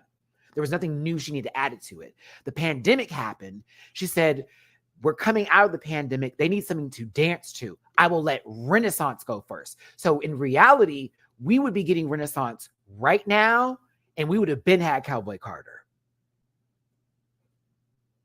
That lady knows what she's doing because the end of Cowboy Carter transitions into Act 1. You're welcome. Listen to Amen going into I'm That Girl. Ooh, you will be shocked. Shout out to everybody online that figured it out because they thought, oh, well, this is Act 2. Why is it? No. Switch it around. You will be gagged. The Linda Martell show, mind you, was she the first African-American woman in country? I can't remember if that's the correct factor or at least the one on television. I forget if she's awarded. But Linda is all on the album. Linda Martell's all on the album. And every time she speaks, it tells us we're going somewhere else. The storytelling on Cowboy Carter is ridiculous. I do not respect anyone that doesn't like this album. I have to be very real with you. This is, in my opinion, her best work because it is not in one box. First Black woman to chart the country charts. Thank you. So for her to be interwoven through this album with Dolly Parton, dare I say the high grand poobah of country. You will never come for my sister. You will never come for my mother. But for real though, come back with me here. Come back with it. This album is so good because it blends multiple genres together with a country heavy tie-in through every song, including the hip hop ones like Spaghetti, including the dance one like River Dance. I'm sorry, River Dance? You're joking. Willie Nelson's on there. Like a lot of these people that they respect in the industry are there. And you still mad? That lady sung in operatic fashion on Daughter. And it was, we knew Beyonce could sing opera. She's shown it before. Goosebumps for how beautiful it, what is it? Cold as Titanic waters. I'm not just like my father. Like, the way she goes from I'm not like my father to I am just like my father. What? Bitch. Like, wow. Daughter is going to be one I always recommend to people. It is very soft. They always say Beyonce is so aggressive when singing. Honey, that is soft. That lady was singing in just the perfect fashion. But one that caught me later is Alligator Tears. Alligator Tears is a special one. If you haven't really got into it yet and you're like, I don't know, Maddie, give Alligator Tears some time. Give it some time. It's deep. It's a great song.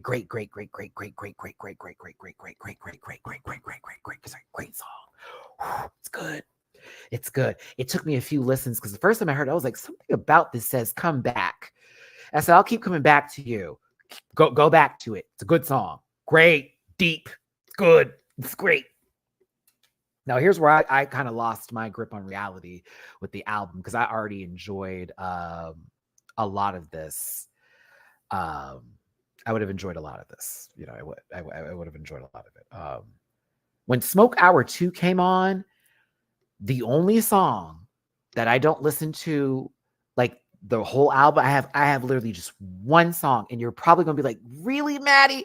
It's gonna probably creep up on me later, just like All Up on Your Mind did, because All Up on Your Mind didn't do it for me until later, and then I became such a big fan of that song. Just for Fun with Willie Jones. I like it, but I don't replay it. When I'm doing an album listen through, because I often sometimes just go to certain songs and listen over and over again. If I do a full playthrough, I listen to it, but I haven't got there yet to where I listen to the song. It's actually really good. I just don't like the style for me. When Two Most Wanted starts, no, again, I may like it later. It just wasn't my vibe for what I was going through at the time. When Two Most Wanted started, I was like, I wonder what this is going to sound like. Then I heard that do. I said, wait, Fleetwood Mac? This is me. I was like, wait, Fleetwood Mac? Oh, we're doing a Fleetwood Mac? Oh, okay. And then I hear the vocals, and Miley sounds so clear and just so, there's so much weight in her voice. That's the best way I could put it. There's so much weight behind it. Strong. Oh, then you heard Beyonce come in. They both can go those low notes. The way that they were changing the highs and who was taking the power parts, it was like watching these two just sing beautifully together. And someone said online, y'all be careful about this misinformation, because someone was like, oh, she sent in that track. No, Miley, we don't know if Miley sent in her vocals or not. It sounds like they were in the studio together. We know that people who did some of the instrumentals in the song sent in the instrumentals, and they incorporated it in the layering of it. But like, I don't know what it was, but something about the way her voice is, like the way her and Beyonce were able to just shift between the deeps, the lows, and the highs together. Oh, it's just, I never thought I would want to hear them sing together. And by all means, I'm now like, can we have them do another song? Because that was actually pretty fucking great. I'm not mad that Gaga's not on here. It would have been nice, but I'm like, Miley, you know what? Oh, wow.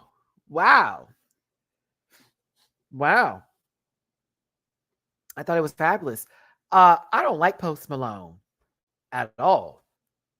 Levi Jeans is a bop.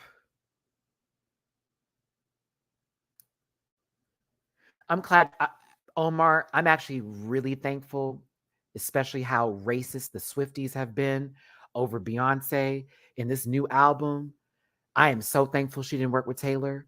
I'm very happy. If she has a song that comes out later, I'll be glad. That was the reason why I'm happy she's not on there. How nasty and racist they have been. I have seen some of the most vile shit I have ever seen online, and it's from that particular audience. The Barbs are trying it too. They're not going to that level. They're not going to the deepest of darkest of most racist shit I have ever seen in my life. There was a woman who was cleaning up trash on the beach, and they were saying it was Beyonce because Taylor Swift was in the photo. I won't let it go. I was like, you know what? I'm good on that. I'm good on y'all, because y'all show that can't be right now, because I don't really see Miley fans going that deep on B. Okay. They claim that her vocals are on the background for Bodyguard. That hasn't been confirmed just yet. I know a lot of people want to discredit Beyonce by saying she's not a good singer. Beyonce's register is ridiculous. She's a vocal acrobat. You may not like her, but you cannot say she's not talented to you. But like on a level and scale of musicians, artists, and performers, that's the bar. That's the echelon. I know that sucks to hear. She is the bar. Even with Taylor being as successful as she is, Beyonce's the bar. You're not getting that. It's weird. Like, your mama hasn't had as many years in the industry. You cannot have these conversations with us yet. Beyonce's 27 years into her career. 27. and still charting. Do you know how many people are in 5 years of their career and have never met the Billboard 200? You will never. Some woman on Instagram today, ugly bitch, excuse me. She was like, I'm so sick of Beyonce basically stealing from other people and trying to make us like her because she knew she was so jealous of not getting the album of the year, this, that, and the other, and blah, blah, blah, blah, blah. She tried to make Jolene sound good, and she just sounds like she's ratchet and angry. I responded with, you are a mother of children on this platform yelling on Lonnie Love's comment section about Beyonce. Lonnie puts a post with Dolly Parton about how excited they were with the album, and you go into the comment section and make it about her being a thief, her trying to be a white woman, her trying to do this, her being bitter, and all that. And I respond with, you mean to tell me you have time to make all this and say all that right now? And she had the nerve to go, what you just said is going to be left for the internet to see everywhere. I'm Matty-Rants, sweetie. I have over 1,000 videos up on this channel of me cussing, swearing, and going in on people. What do you think my comment on Lonnie Love's page is going to do for you when you were being dragged by the ever-loving left side of your scalp, bitch? You're going to have to, I realized, but I also not only realized, but I'm going to have to start really practicing this. When people start to get very angry about somebody's success, and it's really not over anything, there's really actually no justification behind it, step away. I don't care for Taylor Swift's music. I don't go out of my way to drag that girl. Meaning I'm not going to comment sections going, fuck her, fuck her, fuck her. Nicki Minaj is not my favorite artist in the universe. I have respect for that lady, though. I don't go out of my way to do all that either. I make jokes, though, because, like, the internet's nuts. Jokes are different, but, like, when it's fuck her, that's weird. I can see people making jokes. Like, make a little gas about that, haha, little kiki. That's fine. But when it gets, like, you're talking from a personal standpoint, like Beyonce did something, it's so weird. You sound jealous. You sound very jealous. You sound very jealous. You sound very sad and jealous. You know, they were saying the same thing for Whitney Houston too when she covered Dolly Parton's song. And then all of a sudden time went on and people changed their opinions on that. But when she first came out with that song, why is she doing her music?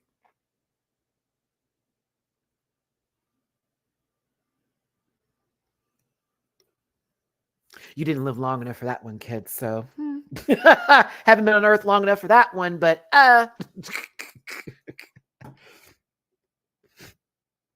you know what's even funnier? She had this album made a long time ago. So that means she cleared every sample. She has paid everybody their dues on this. Not a soul could come out and go, well, she didn't do that. No, baby, this has been done years ago. You've known about it. You can't come over now and go, well, I didn't know my song was good. Oh, sweetie, they've been made this album since 2019. If you had any discrepancies, that would have been worked out. But no, where we get into my favorite category after Levi Jeans and Flamenco, which is beautiful, the Linda Martell show. It's tracks number 19 through 26. I can play over and over and over and over again. And I have to start with the Linda Martell show because you started with that. It leads into Ya Ya. Ya Ya is one of her best songs she's ever made. Never did I ever think that I would want a Beyonce moment with the Nancy Sinatra sample in a Beach Boys cover. Not the cover, but the Beach Boys and Nancy Sinatra blended into one. What? I was like, what? I was like, what? And I think that's what made it really amazing for me is that she separated it from everything else that was happening. Like there was Smoke Hour 1, Smoke Hour 2, and then the Linda Martell show. And it separated it. And then I saw this point online today about how a lot of the Black musicians who are in country music particularly with the Chitlin circuit, their music wasn't played during the day. It was played later in the evening after everybody else's music was played because a lot of people would be asleep.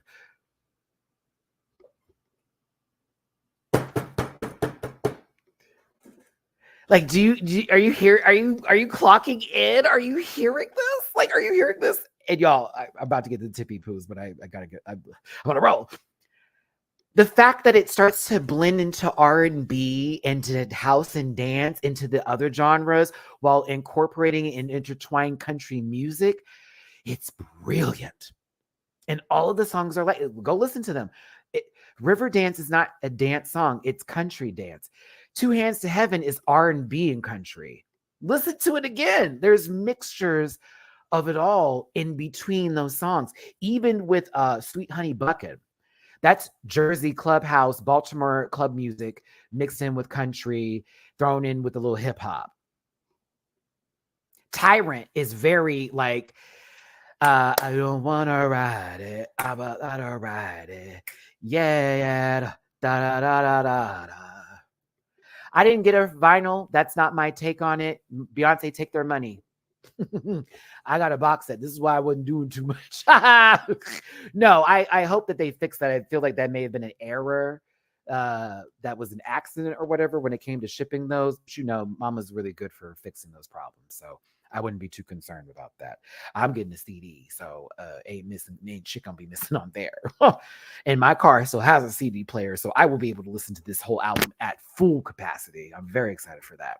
But listen, once again, like we talked about before, when it comes to this album, when it comes to a lot of what we're seeing here with this, is that the music itself. Hold on, y'all. The music itself, the music is a blend of multiple genres. It's a blend of multiple facets of what the music is coming from. It's not just a country album and we're not going to get what we want. It's a mixture of multiple levels of music, like Beyonce says, a reclamation of Black artistry and art that we didn't always get our dues on and was not really paid homage. It was very like, oh, but by the way, this came from here, or oh, by the way, this happened from that. No, it's a full love letter. And it's not just to Black people in country music, and that element of that, it's also to people like Dolly Parton. It's to people like Willie Nelson, those who have been not advocates, but always been on the lines of, we do not agree with what these other people are saying. We think everybody should be included in this, and why lead with hate? I don't think I've ever seen Dolly lead with hate before. It's powerful. It's powerful. My favorite song. Oh, I didn't break it, but I mixed it up here. Here we go. My favorite song is Two Hands to Heaven. That's the one. That's the song that I can say saved my life. Thursday night. That's the one. I kept playing it over and over and over and over and over again. But only God knows. Two hands to heaven, high. Oh my God. Oh my God. I wasn't prepared.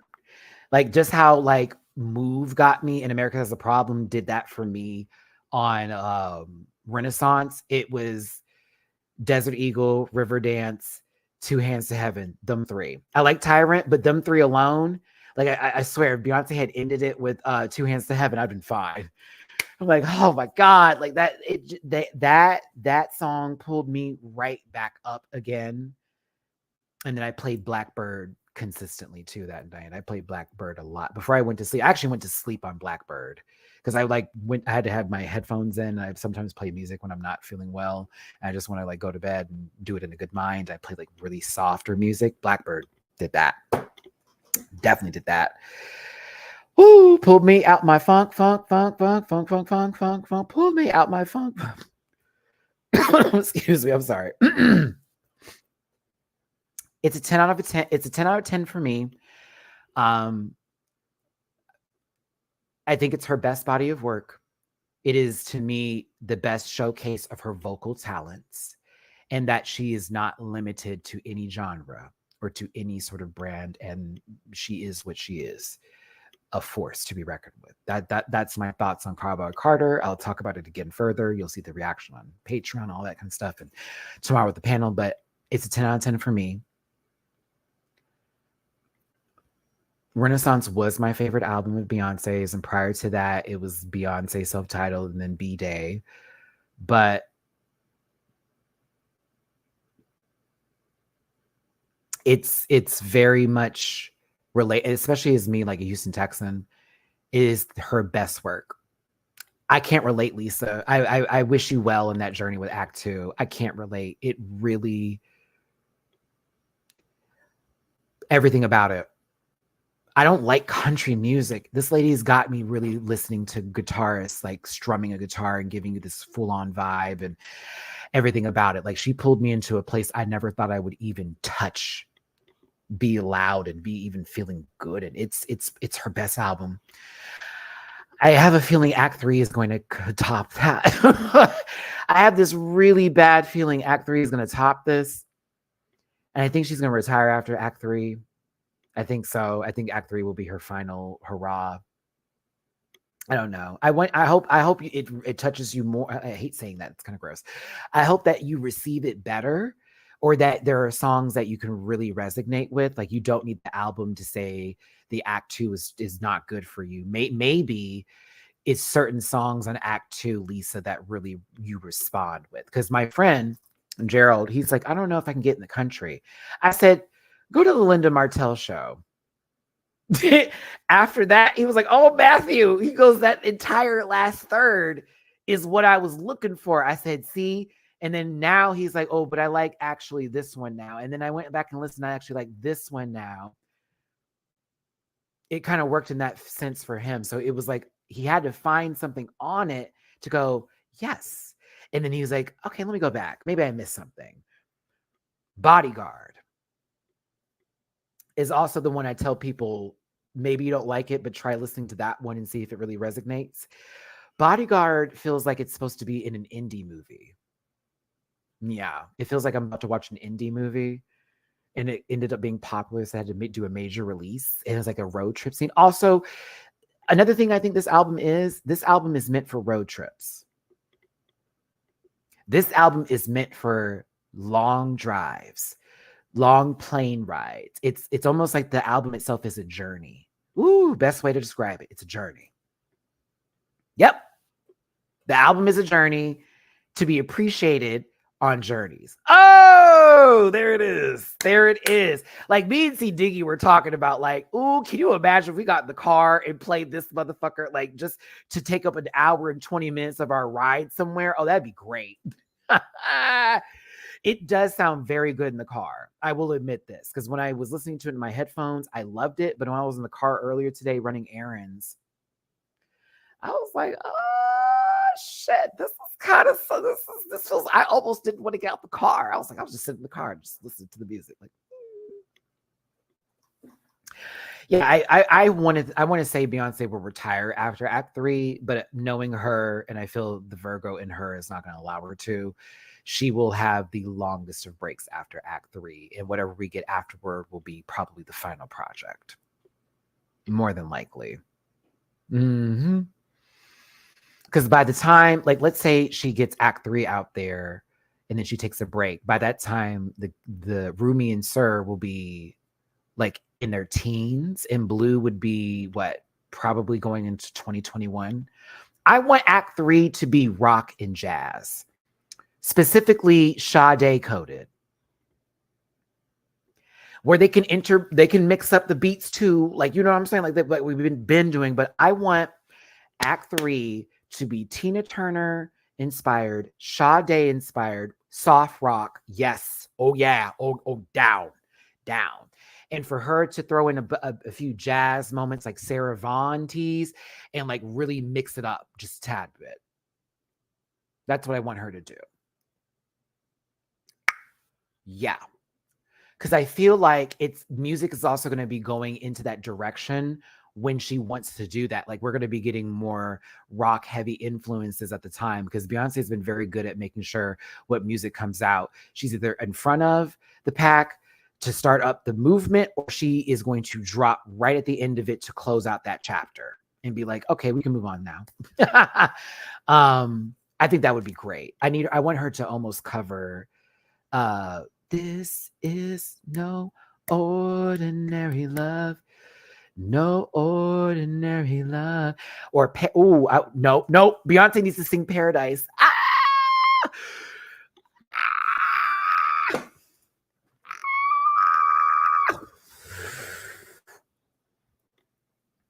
I feel like whatever album she'll do 10 to 12 years after that, like how Renee was talking about, that will be her final R&B.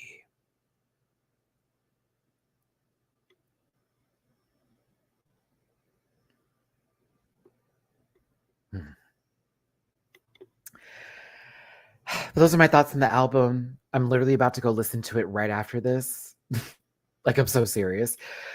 I saw what the collaborators, apparently Stevie Wonder had like a thing to do with this album. I was like, what? Stevie Wonder apparently was the influence. She was watching Western films while in the studio creating this album. She had them on repeat.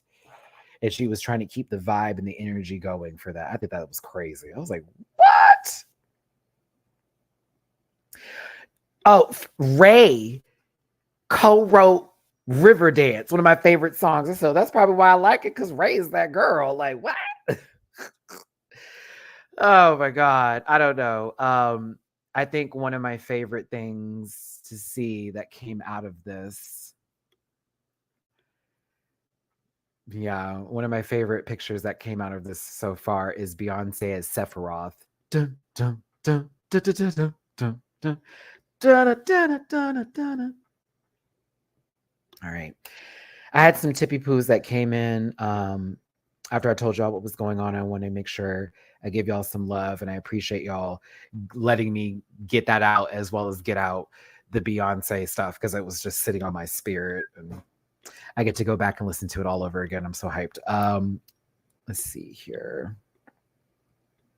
Birds cry.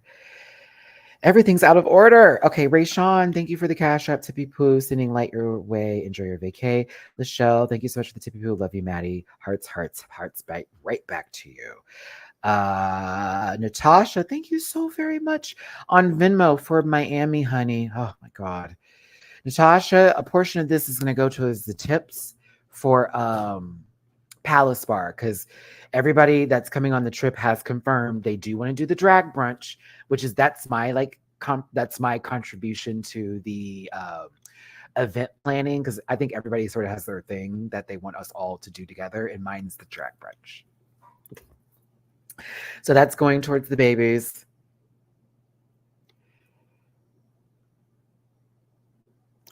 Let's see here.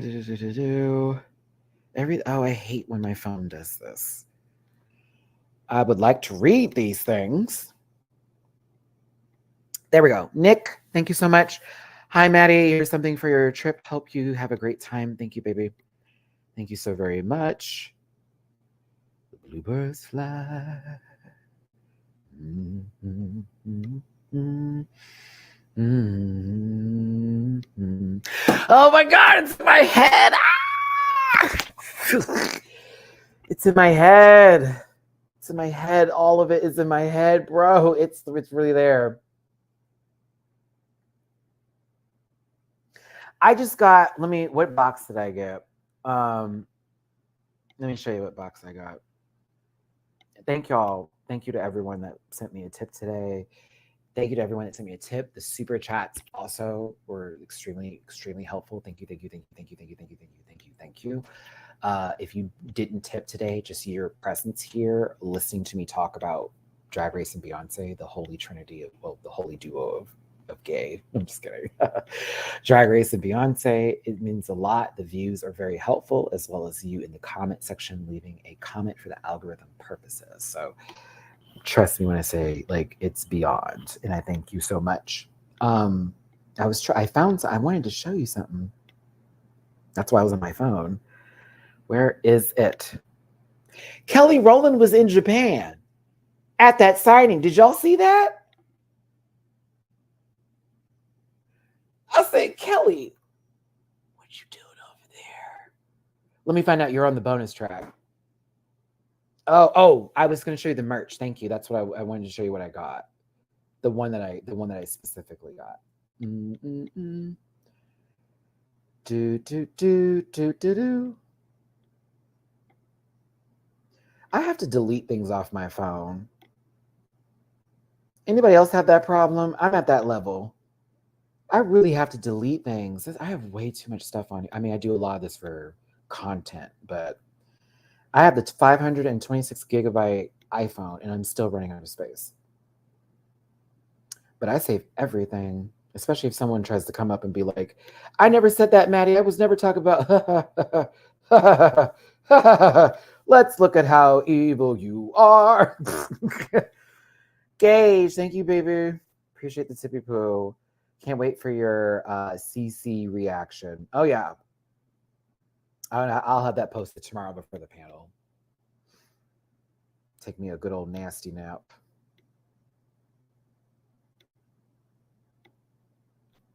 Where is it? I got the red one. I wanted to show you, but it's not popping up. I got the red one. The one with the white shirt with the red on it. And it says Cowboy Carter and Beyonce's like, pew, pew. Yeah, very that.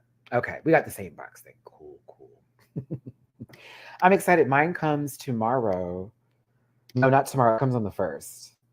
Yeah, mine comes on the 1st. Where is it? I was so happy. I was like, oh my God.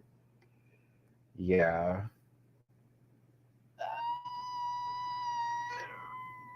It's not, no, the brightness. It's not working. Okay.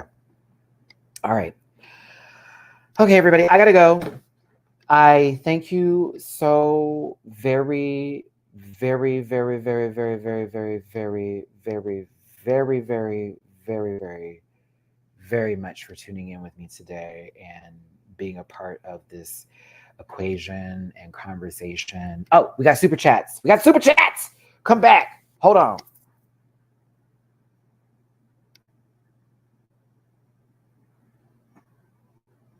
Hold on, my sister sent me something.